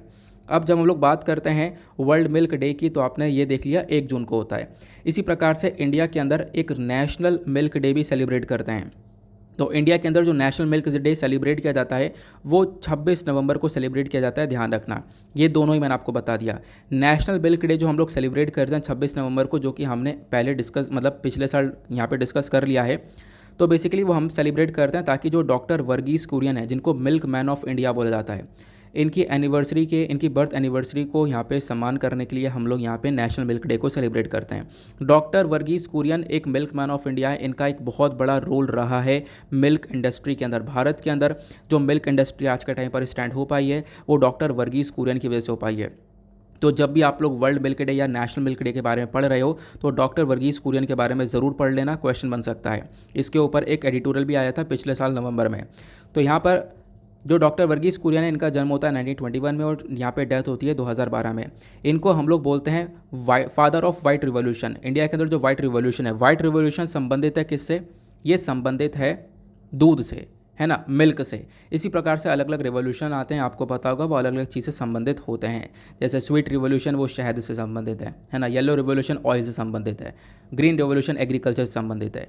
वैसे यहाँ पर वाइट रिवॉल्यूशन यहाँ पे दूध से। तो फादर ऑफ वाइट रिवॉल्यूशन यहाँ पे डॉक्टर वर्गीस कुरियन है। डॉक्टर वर्गीस कुरियन यहाँ पर बहुत ज़्यादा फेमस व्यक्ति हैं, अपने ऑपरेशन फ्लड की वजह से ही जाने जाते हैं। ऑपरेशन फ्लड में यहाँ पे हमारा जो डेयरी सेक्टर है उसको बहुत तेज़ी से ग्रो किया था। प्लस यहाँ पे आप कह सकते हो डॉक्टर वर्गीस कुरियन ने लगभग 30 के आसपास इंस्टीट्यूशंस जो है वो एस्टेब्लिश करे और बहुत सारे फार्मर्स और वर्कर्स की काफ़ी मदद करी है। इनफैक्ट आज के टाइम पर जो अमूल ब्रांड आप लोग देखते हो, उस अमूल ब्रांड को एस्टेब्लिश करने वाले भी व्यक्ति यही हैं, डॉक्टर वर्गीस कुरियन। इनको काफ़ी सारे अवार्ड से सम्मानित किया गया। रमान मैक्स अवार्ड दिया गया, फिर उसके बाद में कृषि रत्न, वर्ल्ड फूड प्राइज़ अवार्ड, ये सारे अवार्ड्स इनको मिल चुके हैं। प्लस पद्मश्री, पद्म भूषण, पद्म विभूषण, ये सारे अवार्ड्स को यहाँ पर एक तरीके से इन अवार्ड से इनको सम्मानित किया गया है। ठीक है, अब यहाँ पे जब भी हम लोग मिल्क के बारे में चर्चा करते हैं तो एक और इम्पॉर्टेंट चीज़ ज़रूर पढ़ लेना, वो है ऑपरेशन फ्लड। ऑपरेशन फ्लड क्या होता है इसके बारे में ज़रूर जानो। इस ऑपरेशन फ्लड को लॉन्च किया गया था 13 जनवरी 1970 में। ये दुनिया का सबसे बड़ा डेयरी डेवलपमेंट प्रोग्राम था। यहाँ पे हम लोगों ने 30 साल के अंदर अपना जो मिल्क प्रोडक्शन था उसको डबल कर दिया है। यहाँ पे इनफैक्ट इस ऑपरेशन के दौरान जो मिल्क था, यहाँ पे मिल्क अवेलेबल हो पा रहा था पर पर्सन इन इंडिया, उसको डबल कर दिया गया था। यानी इंडिया का जो डेयरी फार्मिंग सेक्टर है वो काफ़ी तेज़ी से ग्रो हुआ। इसमें काफ़ी सारा एम्प्लॉयमेंट जनरेशन हुआ, काफ़ी सारे लोगों को यहाँ पे नौकरियाँ मिलती हैं इस वाइट रेवोल्यूशन के तहत। ठीक है ना। बाकी इंडिया के अंदर डेयरी सेक्टर आज के टाइम पर कहाँ पर स्टैंड करता है, ध्यान रखना। इसके ऊपर भी मैंने कुछ इंपॉर्टेंट डेटा आपके साथ में पहले डिस्कस किया था, मैं आपके साथ में फिर से वो शेयर कर रहा हूँ। जब हम लोग बात करते हैं भारत की, तो भारत दुनिया का एक लार्जेस्ट मिल्क प्रोड्यूसिंग कंट्री माना जाता है।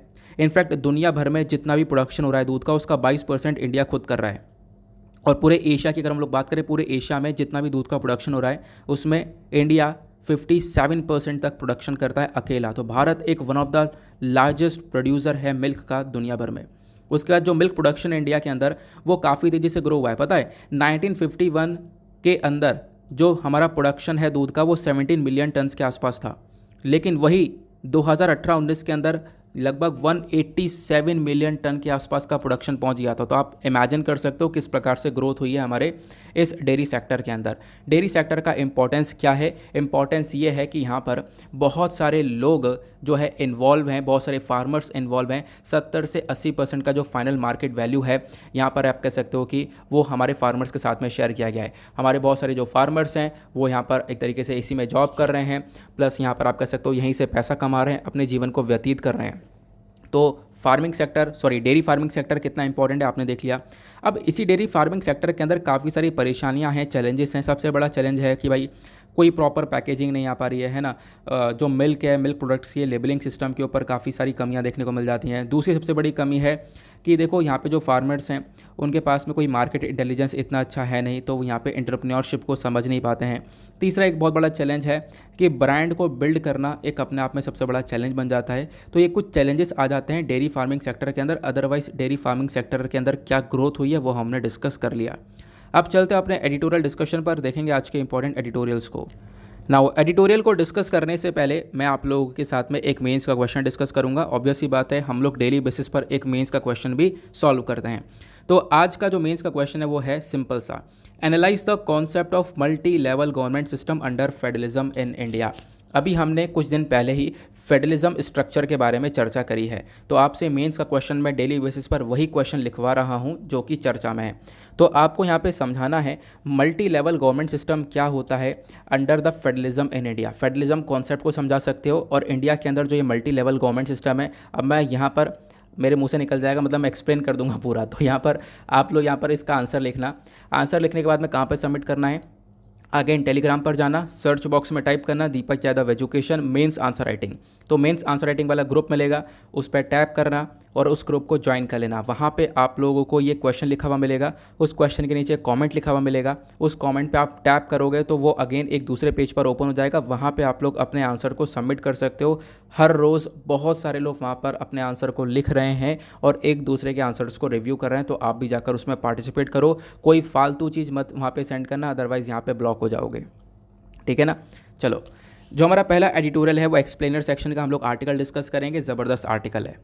अब आर्टिकल काफ़ी इंपॉर्टेंट है, आज 4-5 एडिटोरियल हमारे लिए काफ़ी ज़बरदस्त हैं। थोड़ा आगे चलते हैं जल्दी जल्दी, क्योंकि ऑब्वियसली काफ़ी टाइम हो चुका है। तो यहाँ पे ये आर्टिकल बात करते हैं आधार कार्ड को लेकर। अभी आधार कार्ड की चर्चा क्यों हो रही है, मतलब ये आर्टिकल क्यों लिखा गया, कोई कारण तो होगा। कारण ये है कि देखो जो ये आधार कार्ड है इसको लेकर सरकार ने रिसेंटली एक एडवाइजरी जारी करी कि भाई आधार कार्ड किसी के साथ शेयर मत करना, फ्रॉड हो सकता है। फिर उस एडवाइजरी को वापस ले लिया, जिसके बारे में मैंने आपके साथ में चर्चा करी थी। आपको मैंने बताया था कि मास्क्ड आधार कार्ड क्या होता है ना। तो आधार कार्ड की सेफ्टी को लेकर क्या क्या क्वेश्चंस उठ रहे हैं और क्या क्या यहाँ पर प्रॉब्लम्स आ रही हैं, वो सारी बातें इस आर्टिकल के अंदर में शेयर करी गई हैं। वो आपके साथ में पॉइंट टू पॉइंट डिस्कस में करूँगा। तो नीचे यहाँ पर आ जाता है आर्टिकल। कॉन्टेक्स्ट मैंने आपको बता दिया, क्योंकि हुआ क्या, UIDAI, इस बॉडी का नाम ध्यान रखना, unique identification authority of India. इसने यहाँ पर क्या किया, रिसेंट डेज़ में पब्लिक को एक वार्निंग दी कि भाई अपने आधार कार्ड की फ़ोटोकॉपी को किसी के साथ में शेयर मत करना। अगर फ़ोटोकॉपी को शेयर करते हो तो इससे यहाँ पर काफ़ी हद तक चांसेस है कि आपके साथ में फ्रॉड हो जाए, ठीक है ना। और फिर क्या हुआ, उसके कुछ टाइम बाद उस जो गाइडलाइंस यहाँ पे जारी करी थी, या फिर आप कह सकते हो जो भी वार्निंग दी थी वो वापस ले ली। क्योंकि हुआ क्या, पूरी तरह से ऑनलाइन पैनिक मच गया। पैनिक मच गया क्या मतलब, लोग परेशान हो गए कि भाई सरकार अब बता रही है 2016 के अंदर से आधार कार्ड को इशू किया जा रहा है, लेकिन अब जाके ये बता रहे हैं कि यहाँ पे फ़ोटोकॉपी किसके साथ शेयर मत करो। हम लोग लाखों फ़ोटोकॉपी शेयर कर चुके, ठीक है, मतलब मैं भी खुद भी काफ़ी सारी जगह पर शेयर कर चुका हूँ, आपने भी काफ़ी सारी जगह पर शेयर कर दिया होगा ऑलरेडी, है ना।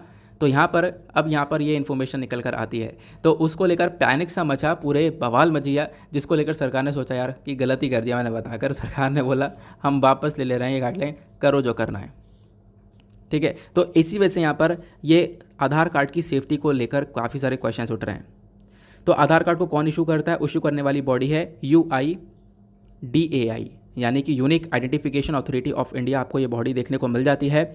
ये एक स्टैचुरी बॉडी है जिसको बनाया गया था 12 जुलाई 2016 में हमारी सरकार के through ministry of electronics and information technology के अंडर में, ठीक है ना। आधार एक्ट 2016 के प्रोविजंस के अंडर में इस बॉडी को बनाया गया और इसी के थ्रू यहाँ पे आधार कार्ड जो है वो दिए गए थे, इशू किए गए थे। क्लियर हो गया। अब यहाँ पर ये जो बॉडी है ये आपको 12 डिजिट का एक यूनिक आइडेंटिफिकेशन नंबर यानी आधार नंबर देती है। सभी इंडिया के जो रेसिडेंट्स हैं उनके पास में आधार नंबर दिया गया है, ठीक है ना। 31 अक्टूबर 2021 तक अगर हम लोग बात करें तो लगभग 131.68 करोड़ आधार नंबर्स यहाँ पर जनरेट हो चुके हैं। मतलब इतने लोगों के पास में आधार कार्ड ऑलरेडी है, ठीक है। तो ये आपको ध्यान रखना है। आगे आते हैं। अब हुआ क्या, आधार कार्ड के बारे में जान लिया, आधार कार्ड कौन सी बॉडी इशू करती है जान लिया, बॉडी के बारे में इन्फॉर्मेशन डिस्कस कर ली जो कि आपसे प्रीलिम्स में पूछी जा सकती है। अब क्वेश्चन ये है कि UIDAI ने यहाँ पर इनिशियल वार्निंग क्या दी है, यानी कि क्या वार्निंग क्या दी थी इन्होंने वार्निंग ये दी थी जनरल पब्लिक को कि भैया अपनी आधार कार्ड की फ़ोटोकॉपी को शेयर मत करना किसी भी कंपनी या किसी भी ऑर्गेनाइजेशन के साथ में, ठीक है। अगर वो मांगता है फिर भी तो आप मास्क्ड आधार कार्ड को शेयर कर सकते हो। ये मास्क्ड क्या है, जिसके ऊपर मास्क लगा हुआ है नहीं, यहाँ पे इसका मतलब मास्क लगा नहीं है। मान लो ये आधार कार्ड है ये और ये आधार कार्ड है ये, यहाँ पे आपके 12 डिजिट नंबर हैं, यहाँ भी 12 डिजिट नंबर हैं। लेकिन ये जो मास्क्ड आधार कार्ड होता है इसमें स्टार्टिंग के सारे डिजिट यहाँ पे छुपा दिए जाएंगे, सिर्फ लास्ट के 4 डिजिट दिखेंगे, ठीक है। तो ये वाला आधार कार्ड शेयर करो क्योंकि आपका आधार नंबर पूरा शेयर नहीं होना चाहिए। ये यहाँ पर सरकार ने गाइडलाइन जारी करी, ठीक है ना। फिर साथ ही साथ ये भी बोला कि जो पब्लिक कंप्यूटर्स हैं, साइबर कैफ़े वगैरह जाते हो वहाँ पे आधार कार्ड अपना डाउनलोड करते हो, ई आधार डाउनलोड करते हो, तो ये भी बोला गया कि भाई उस चीज़ को पूरी तरह से अवॉइड करना, वो गलती कभी मत करना। अगर आपने करा है तो जाकर उसको परमानेंटली डिलीट कर आओ। कंप्यूटर के अंदर अगर आप लोगों ने ई आधार कार्ड डाउनलोड किया है तो उसको डिलीट कर दो, ये भी यहाँ पर बताया गया। फिर उसके साथ ये बोलते हैं कि देखो बहुत सारे होटल्स हो गए, थिएटर्स हो गए, वो आपका आधार कार्ड मांगने लगते हैं, ठीक है ना। होटल्स के अंदर आधार कार्ड मांगा जाता है कि आप आधार कार्ड दो उसके बाद एंट्री मिलेगी। तो यहाँ पे वो भी अलाउ नहीं है क्योंकि यहाँ पे अलाउ तो है नहीं भाई कि आधार कार्ड आप लोग देखोगे। अगर फिर भी यहाँ पे कोई ज़बरदस्ती मांगता है तो आप उससे कहो आपके पास लाइसेंस है, क्योंकि यहाँ पर एक लाइसेंस जारी किया जाता है UIDAI के थ्रू किस चीज़ का, कि आप आधार कार्ड देख सकते हो। तो उनसे यानी कि रेस्टोरेंट वगैरह होटल्स वगैरह अगर कहीं जा रहे हो आप लोग और अगर वो आधार कार्ड मांगता है तो सबसे पहले उससे पूछो कि आप पहले अपना लाइसेंस दिखाओ कि हाँ लाइसेंस क्या है कि आप मेरे आधार कार्ड की इन्फॉर्मेशन ले सकते हो, ठीक है ना। ये आप लोग को ध्यान रखना है। ये कुछ इन्फॉर्मेशन यहाँ पर इस आधार कार्ड को लेकर दी गई है और यही इन्फॉर्मेशन सरकार ने रिसेंट डेज़ में जारी करी थी। लेकिन दिक्कत ये हुई कि इसको वापस से ले लिया गया, तो जिसको लेकर वापस से पैनिक मचने लगा। नाउ अब क्वेश्चन ये है कि आधार कार्ड को लेकर आखिरकार ये क्या क्या प्रॉब्लम्स क्रिएट हो रही हैं। ये तो आपने सुन लिया कि हाँ क्या क्या यहाँ पर बोला गया था, क्या क्या वार्निंग दी गई थी, लेकिन क्या दिक्कत होती है मैं आपको बताता हूँ। सबसे पहली बात, आधार डेटा का मिसयूज़ हो सकता है। इनफैक्ट मैं तो कह रहा हूँ पूरे आधार कार्ड का मिसयूज़ हो सकता है, क्योंकि फ़ोटोशॉप और एडिटिंग टेक्नोलॉजी इतनी आगे निकल चुकी है ना। तो आपने तो मीम्स भी देखे होंगे क्या क्या टेक्नोलॉजी आ चुकी है। आपका आधार कार्ड लिया जाएगा, है ना, और उस पे से आपकी फ़ोटो हटाकर कोई व्यक्ति दूसरा फ़ोटो लगा देगा, अपना फ़ोटो लगा लेगा और अपना फ़ोटो लगाने के बाद में उससे यहाँ पर बड़े बड़े क्राइम कर देगा। बड़े बड़े क्राइम करने के बाद में फंसेगा कौन बाद में? आप, क्योंकि आपका आधार नंबर था वो, ठीक है। तो यहाँ पर आप कह सकते हो कि आधार डेटा का काफ़ी सारा मिसयूज़ ऐसे तरीके से हो सकता है। फ्रॉड तरीके से यहाँ पर बड़े बड़े फ्रॉड्स यहाँ पे किए जा सकते हैं। उसके बाद में यहाँ पर दूसरा सबसे बड़ा यहाँ पे प्रॉब्लम देखने को मिल जाती है एक्सेसिव इम्पोजिशन। मतलब हर जगह पर आधार कार्ड, हर जगह पर आधार कार्ड। देखो यहाँ पर ये बोला गया कि इनफैक्ट यहाँ पर जो बच्चे हैं एक तरीके से उनके भी यहाँ पे मतलब जैसे कि अगर वो आंगनवाड़ी सर्विस वगैरह ले रहे हैं, स्कूल एनरोलमेंट वगैरह हो रहा है, तो वहाँ पर भी आधार कार्ड की डिमांड की जा रही है। हालांकि यहाँ पर मना किया है कि वहाँ पे आधार कार्ड शेयर नहीं किया जाएगा, उनको एग्जाम किया है, लेकिन फिर भी यहाँ पर आप देख पाओगे लगातार डिमांड चलती है। यानी कि हर चीज़ पर लगातार यहाँ पे अगर कोई भी कुछ भी चाहिए तो मतलब सबसे पहली चीज़ आधार कार्ड। इनफैक्ट यहाँ पर आप देख पाओगे कोविड-19 के टाइम पर जब आप वैक्सीन लगवाने गए थे तो क्या आधार कार्ड की फ़ोटोकॉपी लोग लेकर गए हैं, फ़ोटोकॉपी वहाँ पर देकर भी आ गए हैं। इस प्रकार की सिचुएशन निकल कर आई है ना। तो यहाँ पे ध्यान रखना है कोविड-19 के टेस्ट के लिए तो कभी मैंडेटरी किया ही नहीं गया आधार कार्ड, ठीक है, कभी यहाँ पर मांगा ही नहीं आधार कार्ड। तो ये यहाँ पर मेंशन किया जा रहा है कि ये सारी प्रॉब्लम्स आज के टाइम पर आधार कार्ड को लेकर देखने को मिल रही हैं। फिर उसके साथ एक और प्रॉब्लम बताई गई। प्रॉब्लम क्या है कि भाई पहले आप खुद भी तो देखो, केंद्र सरकार राज्य सरकार दोनों की यहाँ पर एक चीज़ ये देखो कि आपने जो भी बेनिफिट मतलब कोई भी स्कीम वगैरह चल रही है, कुछ भी चीज़ हैं, तो वहाँ पर सबसे इंपॉर्टेंट चीज़ क्या आती है भाई, आधार से लिंक होना चाहिए, है ना। यहाँ पे आप देख पाओगे सबसे पहली बात आपका जॉब कार्ड है आधार से लिंक होना चाहिए, राशन कार्ड आधार से लिंक होना चाहिए, बैंक अकाउंट आधार से लिंक होना चाहिए, फ़ोन नंबर आधार से लिंक होना चाहिए। तो ये सारी चीज़ें तो आपने खुद लेकर आई है। अगर यहाँ पर कोई व्यक्ति आधार से लिंक करवाता नहीं है तो आपको उसको बेनिफिट वो दोगे नहीं, है ना। यहाँ पे जो जिस स्कीम के अंदर उसको बेनिफिट मिल रहे थे वो मिलेंगे नहीं। तो ये भी यहाँ पर एक प्रॉब्लम देखने को मिल जाती है। तो इस प्रकार से आधार का एक मिसयूज़ देखने को मिलता है ना। ये तो आप लोग समझ से होंगे कि हाँ, हर जगह पर आज के टाइम पर आधार की रिक्वायरमेंट बढ़ चुकी है। फिर अब क्वेश्चन ये है कि रिसेंटली यानी कि पहले के टाइम पर आधार को लेकर क्या क्या इशू देखने को मिले हैं। देखो, जो कैग है यानी कि controller and auditor general of India, इन्होंने यहाँ पर एक तरीके से मेंशन किया कि भाई यहाँ पे वाकई में जो आधार कार्ड है इसको लेकर बहुत सारे इश्यूज देखने को मिल रहे हैं। 2018 के अंदर इसी चीज़ को देखते हुए सुप्रीम कोर्ट ने आधार एक्ट का सेक्शन 57 रद्द कर दिया था। अब ये आधार एक्ट का सेक्शन 57 क्या बोलता है? सेक्शन 57 ये बोलता है, यहाँ पर आप कह सकते हो कि जो भी प्राइवेट एंटिटीज़ हैं वो किसी व्यक्ति के आधार डिटेल्स को कलेक्ट कर सकती हैं। सुप्रीम कोर्ट ने बोला नहीं, ऐसा नहीं होगा, कोई भी प्राइवेट एंटिटी ऐसे कलेक्ट नहीं कर सकती, ये अनकॉन्स्टिट्यूशनल है, और इसी वजह से इस सेक्शन को रद्द कर दिया। ठीक है ना। फिर उसके बाद यहाँ पर मेंशन किया गया, बाद में आधार एंड अदर अमेंडमेंट ऑर्डिनेंस 2019 को इशू किया जाता है ना। और यहाँ पे क्या किया जाता है, जो बैंक्स हैं, टेलीकॉम ऑपरेटर्स यानी कि जो वही टेलीकॉम कंपनीज, एयरटेल वगैरह, ये सारी जो कंपनीज़ हैं, उसका जो बैंक्स वगैरह, इनको अलाउ कर दिया गया कि ये जो कंपनीज़ हैं, ये जो लोग हैं, ये आधार कार्ड की डिटेल्स ले सकते हैं as a proof of identity. बस क्लियर हो गया। तो आधार के लेकर क्या सिचुएशन चल रही है, ये सब आप लोग चीज़ें रिलेट कर पा रहे होंगे, ये तो डेली बेसिस के अंदर आप लोग देख भी रहे होंगे। अब बात करते हैं डायरेक्टली कुछ इंपॉर्टेंट चीज़ की। आधार कार्ड का सिग्निफिकेंस, इसका इंपॉर्टेंस है क्या? देखो, इंपॉर्टेंस ये है कि आधार नंबर यहाँ पर एक तरीके से वेरीफाइबल है, प्लस यहाँ पर आप कॉस्ट इफेक्टिव वे में देख सकते हो, यानी कि यहाँ पर आपकी एक आइडेंटिटी, एक पहचान बनी हुई है। यानी कि अगर हम लोग बात करें तो काफ़ी सारी स्कीम्स वगैरह के अंदर भी आप लोग यहाँ पर इस आधार कार्ड का यूज़ कर सकते हो। तो आपकी एक पहचान बनी हुई है इंडिया के अंदर, इंडिया के रेसिडेंट्स को ये आधार कार्ड मिला हुआ है। उसके बाद में यहाँ पर बताया गया, आधार बेसिकली यहाँ पे इतने सारे लोगों को एक आइडेंटिटी देता है जिनके पास पहले कोई आइडेंटिटी नहीं थी, अब यहाँ पर उनके पास एक आइडेंटिटी है।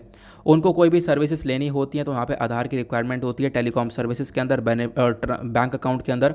तो यहाँ पर बेसिकली क्या है, लोग अपनी आइडेंटिटी के हिसाब से यहाँ पर आज के टाइम पर वर्क कर रहे हैं।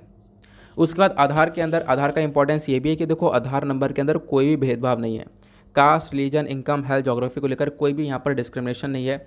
यहाँ पे किसी भी व्यक्ति को मिलेगा।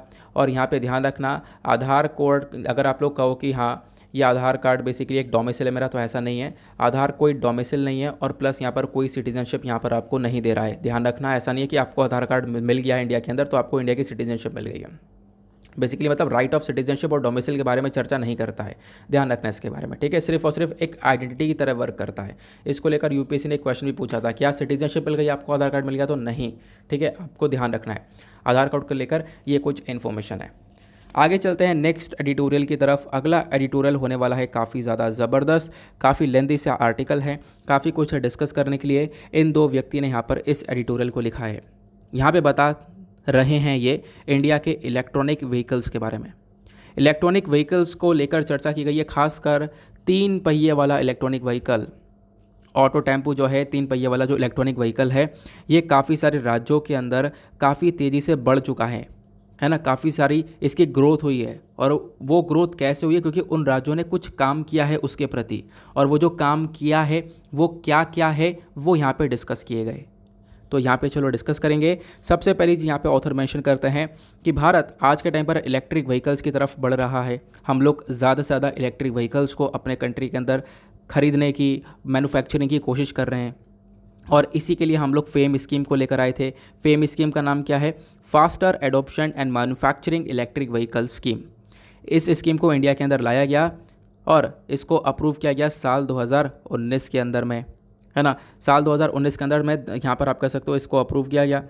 उसके बाद यहाँ पर आप कह सकते हो इसका जो फेज़ 1 है, बेसिकली जो साल 2019 में अप्रूव किया था, इसका फेज़ 2 था, और फेज़ 1 हमने 2015 में ही लॉन्च कर दिया। तो बेसिकली इस स्कीम के 2 फेज़ हैं, फेज़ 1, फेज़ 2, जहाँ पे अलग अलग पैसा अनाउंस किया गया है। 10,000 करोड़ रुपए हम लोग लगा रहे हैं ताकि इलेक्ट्रिक व्हीकल्स के ऊपर प्रॉपरली फोकस किया जा सके। भारत के अंदर जो इलेक्ट्रिक व्हीकल्स हैं जो आज के टाइम पर चल रहे हैं उसको हम लोग डबल कर सकें। जैसे पोल्यूशन कम होगा, इलेक्ट्रिक व्हीकल्स के अपने आप में काफ़ी सारे बेनिफिट्स देखने को मिलते हैं, आपको ही पता है ना। आगे आते हैं। फिर उसके बाद यहाँ पर मेंशन किया गया कि देखो, आज के टाइम पर जब हम लोग इलेक्ट्रिक व्हीकल्स की कंडीशन देखते हैं तो इस फेम स्कीम का मेजर फोकस है इलेक्ट्रिक व्हीकल्स को बढ़ाना हमारे कंट्री में, और इसने काम किया भी है। और इसका मेजर जो मकसद है वो यह है कि हम लोग आने वाले टाइम पर लगभग 10 लाख ई टू व्हीलर इलेक्ट्रिक व्हीकल्स को बना मतलब कंट्री के अंदर देखने को मिले। उसके बाद यहाँ पे 5 लाख के आसपास जो 3 व्हीकल्स हैं, यानी कि 10 लाख कितने होने चाहिए, 10 लाख टू व्हीलर 2 पहिए वाले इलेक्ट्रिक व्हीकल्स हों, प्लस उसके बाद यहाँ पर 5 लाख 3 पहिए वाले इलेक्ट्रिक व्हीकल्स हों, और 55,000 4 पहिए वाले इलेक्ट्रिक व्हीकल्स हों, और 7,000 इलेक्ट्रिक बसेस हों। ये यहाँ पर टारगेट है फेम स्कीम का कि आने वाले टाइम पर ये सारी चीज़ें होनी चाहिए। अब जब हम इस टारगेट को देखते हैं तो यहाँ पर 2 व्हीलर 4 व्हीलर और बसेस का टारगेट तो पूरा हो नहीं पाता, लेकिन 3 व्हीलर का काफ़ी सारे राज्यों में पूरा हो गया। यह हमने टारगेट रखा था कि 5 लाख के आसपास 3 पहिए वाली गाड़ी होनी चाहिए जो कि इलेक्ट्रिक व्हीकल हो, ठीक है, बैटरी से चलती हो। ये हमारा टारगेट था फेम स्कीम के अंदर में, और इसके लिए बड़ी बड़ी कंपनीज काम कर रही हैं, Tata Motors, Mahindra, hero electric, ये इन सब लोगों ने यहाँ पर अलग अलग काम किया है। इसी बीच में जब हम लोग बात करते हैं 3 पहियों की, तो नए इलेक्ट्रिक व्हीकल प्लेयर्स उतर जाते हैं। ओला, बाउंस जैसी यहाँ पर कंपनियाँ टू व्हीलर व्हीकल्स के अंदर यहाँ पे उतर जाती हैं, बड़ी बड़ी कंपनीज यहाँ पर निकल कर आ जाती हैं। लेकिन यहाँ पे आप कह लो, चाहे भले हम लोग इलेक्ट्रिक व्हीकल्स के बारे में चर्चा करें, चाहे वो 2 पहिए का हो, 3 पहिए का हो, 4 पहिए का हो या फिर बस हो, हमारा मेजर फोकस जो रहा है काफ़ी सारे राज्यों के अंदर वो यहाँ पर 3 पहिए वाले के ऊपर रहा है।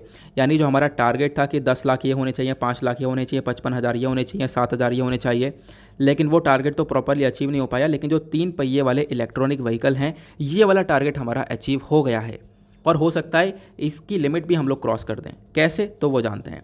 जो 3 पहिए वाले इलेक्ट्रिक व्हीकल हैं, जिसको हम लोग ई ऑटो बोलते हैं या फिर ई रिक्शा बोलते हैं, ये लगभग आज के टाइम पर इंडिया के अंदर 65% तक रजिस्टर्ड व्हीकल्स चल रहे हैं, ठीक है। बाकी कुछ रजिस्टर नहीं होंगे, उनकी काउंटिंग अलग है, लेकिन जो रजिस्टर्ड व्हीकल्स है वो इतने हैं। फिर उसके बाद में जब हम लोग बात करते हैं 2 पहिए वाली व्हीकल की, तो यहाँ पर लगभग आप कह सकते हो कि लगभग 30% रजिस्टर्ड हैं, और 4 पहिए वाला व्हीकल की यहाँ पर वो 2.5% रजिस्टर हैं। तो सबसे ज़्यादा जो व्हीकल्स चल रहे हैं आज के टाइम पर इलेक्ट्रॉनिक व्हीकल्स, उससे हमें ये पता चलता है उसमें सबसे ज़्यादा ई रिक्शा है और क्या है, ई ऑटो हैं। ये यहाँ पर मेंशन किया गया। उसके साथ हमें बताया गया हमारा टारगेट ये था कि हम लोग 5 लाख जो है ई रिक्शा या फिर ई जो व्हीकल्स हैं, यानी 3 पहिए वाला जो व्हीकल है, वो हमें अचीव करना है। 5 लाख व्हीकल्स तक इंडिया के अंदर आ जाने चाहिए। लेकिन अभी अगर हम लोग बात करें करेंट टाइम पर, ये 4 लाख ऑलरेडी क्रॉस हो चुका है, ठीक है ना। 4 लाख ये ऑलरेडी क्रॉस हो चुका है। तो आप लोग यहाँ पर देख पाओगे कि भैया इलेक्ट्रॉनिक व्हीकल की जब हम लोग बात करते हैं, तो जो 3 पहिए वाला जो ई रिक्शा है, उसकी ग्रोथ काफ़ी तेज़ी से बढ़ी है। भले ही 2 पहिए गाड़ी की या 4 पहिए कार की ग्रोथ ना बढ़ी हो, लेकिन ई रिक्शा की ग्रोथ काफ़ी बढ़ी है। और यहाँ पर बोला गया 2023 तक हमारा 5 लाख का टारगेट भी अचीव हो जाएगा, और उसके बाद में यहाँ पर आप कह सकते हो ये टारगेट भी क्रॉस हो जाएगा, और भी बहुत सारे 3 पहियों की गाड़ियाँ बनने वाली हैं। अब क्वेश्चन ये है कि जो ये रजिस्ट्रेशन का डेटा है, जिसमें हमें पता चला कि 3 पहिए वाले जो रिक्शा हैं वो सबसे ज़्यादा यूज़ किए जा रहे हैं, वो सबसे ज़्यादा रजिस्टर्ड हैं, वो कहाँ कहाँ से रजिस्टर्ड हैं, तो यहाँ पर डेटा बताता है असम, बिहार, दिल्ली, उत्तर प्रदेश, वेस्ट बंगाल, ठीक है। ये 5 राज्य हैं जहाँ पर सबसे ज़्यादा ई3 व्हीलर यानी कि वही ई रिक्शा या 3 पहिए वाला जो व्हीकल है वो यूज़ किया जा रहा है। अब यूज़ क्यों जा रहा है, क्योंकि ये कुछ स्पेशल कर रहे होंगे, है ना, कुछ स्पेशल कर रहे होंगे ये स्टेट, उसी वजह से यहाँ क्या हो रहा है कि 3 पहिए वाला इलेक्ट्रॉनिक व्हीकल का ज़्यादा यूज़ हो रहा है। तो ऑथर का कहना यह है कि ये जो राज्य कर रहे हैं वही हम लोग काम दूसरे राज्यों के अंदर भी इम्प्लीमेंट कर सकते हैं, जिससे कि इलेक्ट्रॉनिक व्हीकल की डिमांड के साथ साथ उसका यूज़ भी बढ़ेगा, ठीक है ना। अब इन्होंने क्या क्या किया वो डिस्कस करेंगे। हमारे देश में जितने भी ई3 व्हीलर व्हीकल्स देखने को मिलेंगे, उसका 80% तक जो ये 3 पहियों वाले व्हीकल हैं वो सब इन 5 राज्यों के अंदर रजिस्टर करे गए हैं। इनफैक्ट जब हम लोग बात करें स्पेशली यूपी की, तो उत्तर प्रदेश के अंदर लगभग 40% के आसपास सारे रजिस्ट्रेशन व्हीकल्स हैं, ठीक है। तो मतलब यहाँ पे कहने का मतलब है इन राज्यों के अंदर सबसे ज़्यादा इलेक्ट्रॉनिक व्हीकल्स चलाए जा रहे हैं। अब बताया गया कि ये जो 5 राज्य हैं, इन 5 राज्यों ने काफ़ी सारी चीज़ें करी हैं, नई नई पॉलिसीज़ यहाँ पर ये लोग लेकर आए हैं, नए नए स्टेप्स उठाए हैं। बिहार के अंदर भी यहाँ पर इसी प्रकार से काम किया गया है, इसी वजह से ये 3 पहिए की गाड़ी बढ़ी है। और ये जो 3 पहिए का इलेक्ट्रॉनिक व्हीकल है इसकी जो कॉस्ट है 1 लाख से 1.5 लाख के आसपास यहाँ पर बढ़ती है। और ख़ास बात तो यह है कि आज के टाइम पर इन राज्यों के अंदर जो लोकल वर्कशॉप हैं, जो छोटे छोटे एंटरप्राइज हैं, वो खुद यहाँ पर बनाने लगे हैं, वो इस मार्केट को डोमिनेट कर रहे हैं। बड़ी बड़ी कंपनीज़ को पछाड़ दिया है, जो लोकल मार्केट है वो वहाँ पर उसकी मैन्युफैक्चरिंग कर रहे हैं और वही यहाँ पर बिक रहा है मार्केट के अंदर। अब मेंशन किया गया कि इन 5 राज्यों ने ऐसा क्या किया कि भाई यहाँ पर 3 पहिए के इलेक्ट्रॉनिक व्हीकल्स की डिमांड बढ़ चुकी है, बढ़ोतरी बढ़ चुकी है, काफ़ी हद तक यूज़ किया जा रहा है। तो इन 5 राज्यों ने यहाँ पर रोड टैक्स के अंदर छूट दी है कि अगर आप लोग इलेक्ट्रिक व्हीकल का इस्तेमाल करोगे तो रोड का टैक्स जो है वो यहाँ पर आपको 100% उसका माफ़ कर दिया जाएगा, आपको रोड टैक्स नहीं देना होगा। ठीक है ना। फिर असम, दिल्ली, वेस्ट बंगाल ने क्या किया है, कुछ इंसेंटिव्स जारी कर दिए हैं। यानी आप लोग बैटरीज व्हीकल्स पे क्या होगा, आपको इंसेंटिव्स मिलेंगे। उसके बाद यहाँ पर आप कह सकते हो कि लोन के ऊपर काफ़ी सारी छूट मिलेगी। उसके बाद यहाँ पर आपको यानी कि जो अपनी पुरानी गाड़ी को जब स्क्रैपिंग करवाओगे उसको भंगार में डालोगे, जब नई बैटरी वाली व्हीकल लोगे तो पुरानी गाड़ी को भंगार में डालोगे, जब स्क्रैपिंग करवाओगे तो उसके बदले में भी इंसेंटिव दिए जा रहे हैं। और यूपी तो यहाँ पर कुछ हटकर ही कर रहा है। उत्तर प्रदेश के अंदर जब आप लोग देखोगे तो वो अलग रास्ते पे चल रहा है। 100% इंटरेस्ट फ्री लोन दिए जा रहे हैं। स्टेट गवर्नमेंट क्या कर रही है, यूपी की 100% इंटरेस्ट फ्री लोन दे रही है उन लोगों को जो कि यहाँ पर इलेक्ट्रॉनिक व्हीकल को खरीद रहे हैं। प्लस यहाँ पे 30% सब्सिडी दी जा रही है इस इलेक्ट्रॉनिक व्हीकल के ऊपर। और 30% सब्सिडी किसको दी जा रही है, उस परिवार को दी जा रही है जहाँ पर आप कह सकते हो एक गर्ल चाइल्ड है। उसके साथ साथ इलेक्ट्रॉनिक व्हीकल्स को प्रमोट किस तरीके से किया जा रहा है, जैसा आप लोग देख सकते हो इलेक्ट्रॉनिक व्हीकल्स की मैन्युफैक्चरिंग को बढ़ावा दिया जा रहा है यूपी के अंदर। कैसे कि जो जीएसटी है उसके ऊपर माफ़ी कर दी गई है। एसजीएसटी जो states goods and service tax है सभी व्हीकल्स के ऊपर वो यहाँ पर कम कर दिया गया है। प्लस मैन्युफैक्चरिंग को यहाँ पर वहाँ पर बढ़ा दिया गया है, तो लोगों को यहाँ पर जीएसटी भी कम पे करनी पड़ रही है। और उसके बाद में काफ़ी सारे इंसेंटिव्स यहाँ पे जारी कर दिए गए हैं मैन्युफैक्चरिंग को। यानी कि कोई अगर मैन्युफैक्चरिंग करेगा, कोई कंपनी मैन्युफैक्चरिंग लोकल मार्केट के अंदर कर रही होगी तो उसको सरकार इंसेंटिव दे रही है, तो मैन्युफैक्चरिंग को बढ़ाया जाए। तो ये सारे काम किए जा रहे हैं जिसकी वजह से इन राज्यों के अंदर 3 पहिए के जो इलेक्ट्रॉनिक व्हीकल हैं उनकी जो मतलब वॉल्यूम है वो काफ़ी बढ़ चुका है, काफ़ी ज़्यादा यूज़ यहाँ पे किए जा रहे हैं। ठीक है ना। तो इतना आपको ध्यान रखना है। तो इलेक्ट्रिक व्हीकल्स को लेकर ये कुछ राज्य अच्छी तरीके से काम कर रहे हैं, इंटरेस्ट फ्री लोन दे रहे हैं, सब्सिडी दे रहे हैं, रोड टैक्स के अंदर माफ़ी दे रहे हैं, प्लस इंसेंटिव्स दे रहे हैं। तो ये सारे काम की वजह से ये स्टेट्स आगे ग्रो करे। तो यहीं पर मेंशन किया गया कि भैया यहाँ पे ये काम और भी राज्यों को करना होगा। ठीक है ना। यहाँ पर हमने रिसेंट डेज में देखा कि क्या हुआ, जो इलेक्ट्रॉनिक स्कूटर थे इसके अंदर आग लग रही थी। ठीक है, तो इससे क्या हुआ, वापस स्कूटर को मंगाया गया, वापस से कंपनीज ने वापस से मंगाया और उसके बाद में यहाँ पर आप कह सकते हो कि कंज्यूमर को इससे काफ़ी रिलीफ मिला। तो इस प्रकार के स्टेप्स उठाए जा रहे हैं। तो ये तो हो गई, यहाँ पे आप कहोगे कि वाकई में काफ़ी अच्छा काम किया जा रहा है इन राज्यों के थ्रू। लेकिन अब इसके अंदर कुछ इश्यूज़ है, कुछ प्रॉब्लम्स भी हैं। प्रॉब्लम्स क्या है यहाँ पर, उसके बारे में चर्चा करते हैं। यहाँ पे सबसे पहली प्रॉब्लम यहाँ पे ये बताई जा रही है कि देखो, जब हम लोग बात करते हैं इलेक्ट्रॉनिक व्हीकल की, तो इन राज्यों के अंदर क्या हो रहा है, जो लोकल मैन्युफैक्चरिंग है वो हो रही है। यानी बड़ी बड़ी कंपनीज यहाँ पे काम नहीं कर पा रही हैं। जो लोकल लेवल पर छोटे मोटे यहाँ पर जो एंटरप्राइजेस है वही इसको बना रहे हैं और वो उसी बने हुए प्रोडक्ट की बिक्री यहाँ पर काफ़ी ज़्यादा हो रही है। तो हुआ क्या है यहाँ पर कि जो लोकल मैन्युफैक्चरिंग हो रही है इसके अंदर ये लोग डिज़ाइन के ऊपर इतना इन्वेस्टमेंट नहीं कर पा रहे हैं और सेफ्टी के साथ में कॉम्प्रोमाइज़ हो रहा है। ऑब्वियसली बात है, डिज़ाइन के ऊपर प्रॉपर काम नहीं होगा तो सेफ्टी के साथ में कॉम्प्रोमाइज़ होता हुआ नजर आएगा। तो यहाँ पे बताया गया कोई भी रेगुलेटरी बॉडी नहीं है जो कि इस काम को देख रही हो। ठीक है, रेगुलेटरी बॉडी हो तो अगर अच्छी खासी रेगुलेटरी बॉडी होगी तो इसके मैन्युफैक्चरिंग के ऊपर ध्यान रख पाएगी, लेकिन वो यहाँ पर उस मैन्युफैक्चरिंग के ऊपर ध्यान नहीं रख पा रही है। तो रेगुलेटरी बॉडी की भी कमी है। तो यहाँ पे एक सुधार की ज़रूरत है इन राज्यों के अंदर। वो क्या है कि सेफ्टी के ऊपर थोड़ा सा काम किया जाए। जो लोकल यहाँ पे एक तरीके से आप कह सकते हो कि मैन्युफैक्चरर्स हैं वो थोड़ा सेफ्टी और डिज़ाइन के ऊपर ध्यान रखेंगे ना तो ज़्यादा बेनिफिशियल रहेगा। ठीक है ना। तो ये यहाँ पर पूरा एडिटोरियल हो गया। आई होप आपको ये भी काफ़ी अच्छे से क्लियर हो चुका है। उसके बाद यहाँ पर 2 एडिटोरियल ये देखने को मिलेंगे, वैसे तो 3 है डिस्कस करने के लिए। यहाँ पे ये वाला तो मैं आपके साथ में डिस्कस नहीं करूँगा, तो आप कहोगे क्यों नहीं डिस्कस करोगे, तो ये मैं ऑलरेडी डिस्कस कर चुका हूँ। कब, अभी थोड़ी देर पहले आधार कार्ड वाला। ठीक है ना, आधार कार्ड वाला ही यहाँ पर बताया गया कि आधार कार्ड को लेकर जो सरकार ने अभी यहाँ पे कुछ गाइडेंस वगैरह जारी करी थी उसको लेकर है। तो ये ऑलरेडी डिस्कस कर चुके हैं। उसके बाद एक एडिटोरियल ये देखने को मिल जाएगा, सिविल सर्विसेज को लेकर चर्चा करता है। आपको पता होगा अभी सिविल सर्विसेज एग्जामिनेशन 2021 का रिजल्ट आया। कल मैंने आपके साथ में इसके बारे में काफ़ी सारी इन्फॉर्मेशन शेयर करी थी। तो अभी जो टॉप 3 रैंकर्स हैं, यानी कि 1, 2, 3 रैंक जो है यूपीएससी के अंदर ऑल इंडिया रैंक, वो यहाँ पर तीनों की तीनों वीमेन ने सिक्योर करी है। यानी पहली रैंक श्रुति शर्मा, दूसरा अंकित अग्रवाल, तीसरा यहाँ पर गामिनी सिंगला। तो यहाँ पर ये तीनों ही वीमेन हैं जिन्होंने यहाँ पर फर्स्ट 3 रैंक्स को सिक्योर किया है और बताया गया कि यहाँ पर एक हिस्टोरिक एक तरीके से ये डेटा क्रिएट हो चुका है, यानी कि ऐसा पहले नहीं हुआ था। हालांकि काफ़ी सारी वीमेन ने टॉप किया, रैंक 1 को क्रिएट किया है, लेकिन यहाँ पर लगातार तीनों रैंक के वीमेन के हाथ में है, तो यहाँ पर ये अपने आप में एक अच्छी बात है। उसके बाद बताया गया अगर हम लोग यूपीएससी के टॉप 25 सक्सेसफुल कैंडिडेट्स के बारे में बात करें तो टॉप 25 में से 10 तो वीमेन खुद देखने को मिलेंगी। मतलब वेमेन को यहाँ पर एक चांस मिल रहा है, एक अपॉर्चुनिटी मिल रही है, उसका बेहतरीन तरीके से यहाँ पर प्रयोग भी हो रहा है। प्लस यहाँ पे एक latest all India survey on higher education report है, जिस रिपोर्ट को पब्लिश किया गया था मिनिस्ट्री ऑफ एजुकेशन के थ्रू साल 2019-20 के अंदर।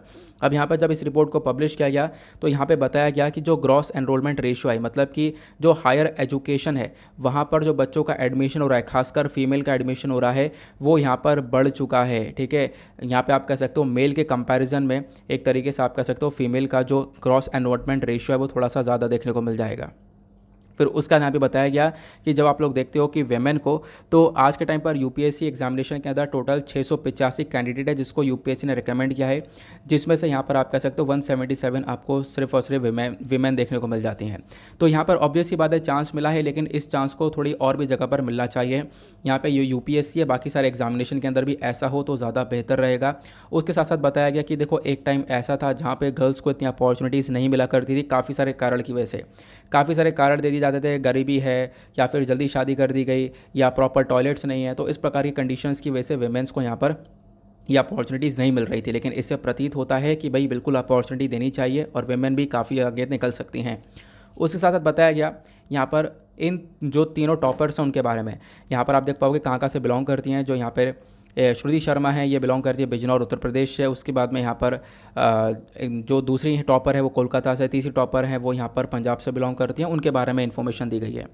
ठीक है ना। फिर उसका यहाँ पे बताया गया कि जब हम लोग वेमेन की बात करते हैं तो यहाँ पर लगभग आज के टाइम पर 3 वेमेन, ये जो आज के टाइम पर टॉप कर रही हुई हैं, इन तीनों वेमेन की जो चर्चा हो रही है लगातार, इन्होंने यहाँ पर देखने को मिलेगा, इनको हम लोग लिंक कर सकते हैं शुरुआत की 3 वेमेन से। यानी कि देखो हमारे कंट्री की जो फर्स्ट वेमेन है जिन्होंने आईएएस को ज्वाइन किया था 1951 में, वो कौन है? वो है अन्नराजम मल्होत्रा। उसके साथ साथ यहाँ पर आप कह सकते हो कि पहली वुमेन जिन्होंने इंडियन फॉरेन सर्विस को ज्वाइन किया था वो है सीबी मुथमा। ठीक है, तो यहाँ पे आप देख पाओगे काफ़ी सारी वेमेन है जिन्होंने कि यहाँ पर पहली बार ज्वाइन किया।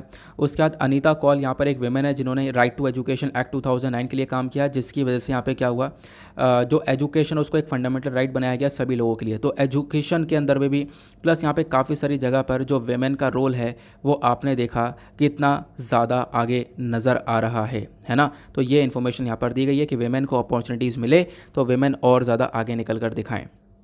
क्लियर हो गया। अब उसके बाद जो आखिरी एडिटोरियल है, वैसे तो डिस्कस करने का मन नहीं कर रहा है लेकिन कोई बात नहीं, आपको बता देता हूँ। यहाँ पे ये जो केस है ये राजीव गांधी असैसिनेशन के बारे में चर्चा की गई है। देखो पूरा का पूरा वही केस है, आपके साथ मैंने कितनी बार डिस्कस किया है। एक काम करूँगा, उस वीडियो का लिंक मैं आपके साथ में नीचे डिस्क्रिप्शन बॉक्स में शेयर कर दूँगा, है ना। फिलहाल चलो फिर भी मैं आपको आइडिया दे देता हूँ। आपको पता होगा राजीव गांधी जी को मार दिया गया था, इसी को हम लोग राजीव गांधी असैसिनेशन बोलते हैं। अब जब मारा गया तो ये रिसेंट डेज में चर्चा में आ गया है। क्यों? क्योंकि एजी पेरारी वालन भी एक ऐसा व्यक्ति है जिन्होंने यहाँ पर प्लानिंग करी थी राजीव गांधी के असैसिनेशन के अंदर, ऐसा कुछ रिपोर्ट्स बताती हैं। तो एजी पेरारी वालन को रिहा कर दिया गया। सुप्रीम कोर्ट ने अपने आर्टिकल 142 सुप्रीम कोर्ट का ये बोलता है कि सुप्रीम कोर्ट के पास में एक्स्ट्रा ऑर्डिनरी पावर्स हैं कि अगर एक केस के अंदर किसी व्यक्ति को कंप्लीट जस्टिस नहीं मिल रहा है तो सुप्रीम कोर्ट इस आर्टिकल 142 का इस्तेमाल कर अपने आप में पावर्स लेकर उस मुद्दे पर कंप्लीट जस्टिस दे सकता है। तो सुप्रीम कोर्ट ने आर्टिकल 142 का इस्तेमाल करके एजी पेरारी वालन को रिहा कर दिया।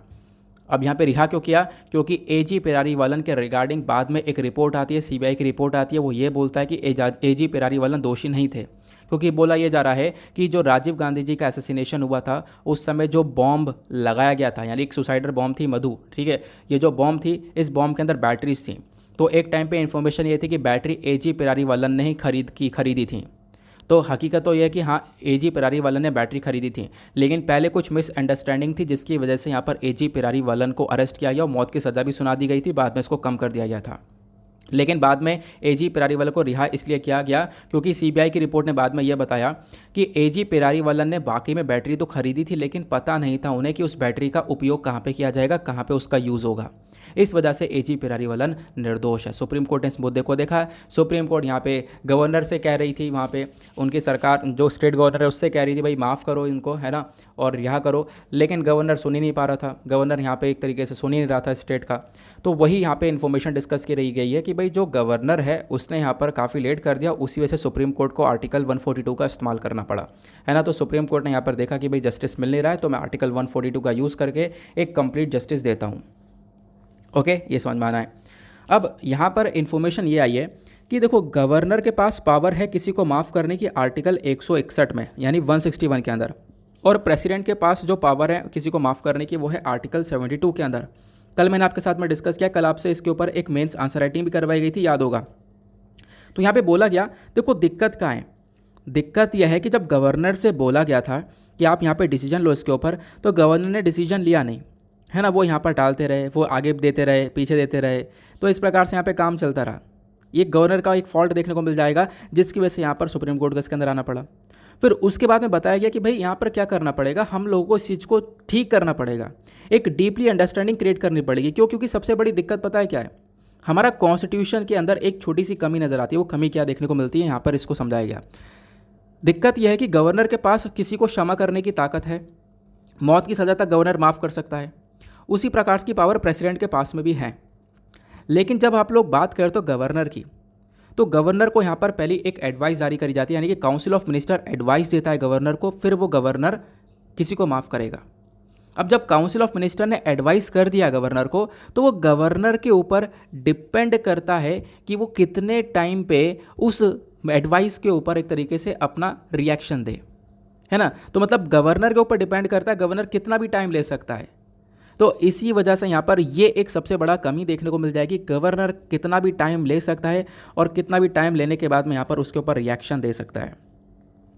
तो यहाँ पर यही एक दिक्कत देखने को मिल जाती है, जिसके बारे में मेंशन किया गया। इसी वजह से क्या हुआ, सुप्रीम कोर्ट ने आर्टिकल 142 का यूज़ करके, अपनी खुद की एक्स्ट्राऑर्डिनरी पावर्स का यूज़ करके एजी पेरारीवलन को रिहा कर दिया, क्योंकि एक कंप्लीट जस्टिस नहीं मिल पा रहा था, तो ये कंप्लीट जस्टिस दिया गया।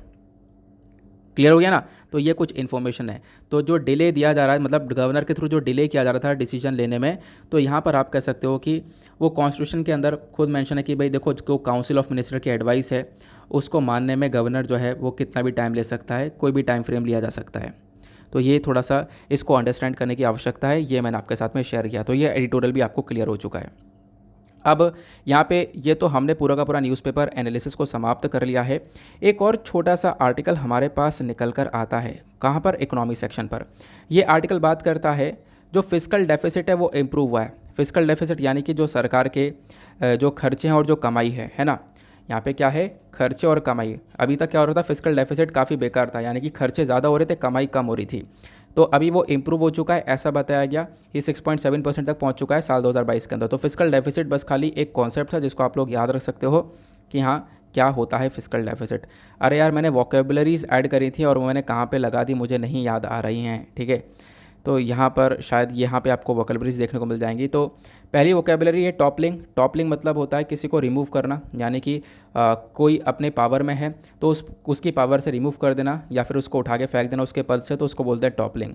दूसरा वोकेबुलरी है रेप्रेसिव। रेप्रेसिंग मतलब रूलिंग और कंट्रोल करना, मतलब कि आप कह सकते हो किसी लोग को कंट्रोल करना, या फिर आप कह सकते हो ज़बरदस्ती, फोर्सफुली या वॉयलेंस के थ्रू यहाँ पर लोगों को कंट्रोल करना। Controlling people by the use of force, उसको बोलते हैं रेप्रेसिव।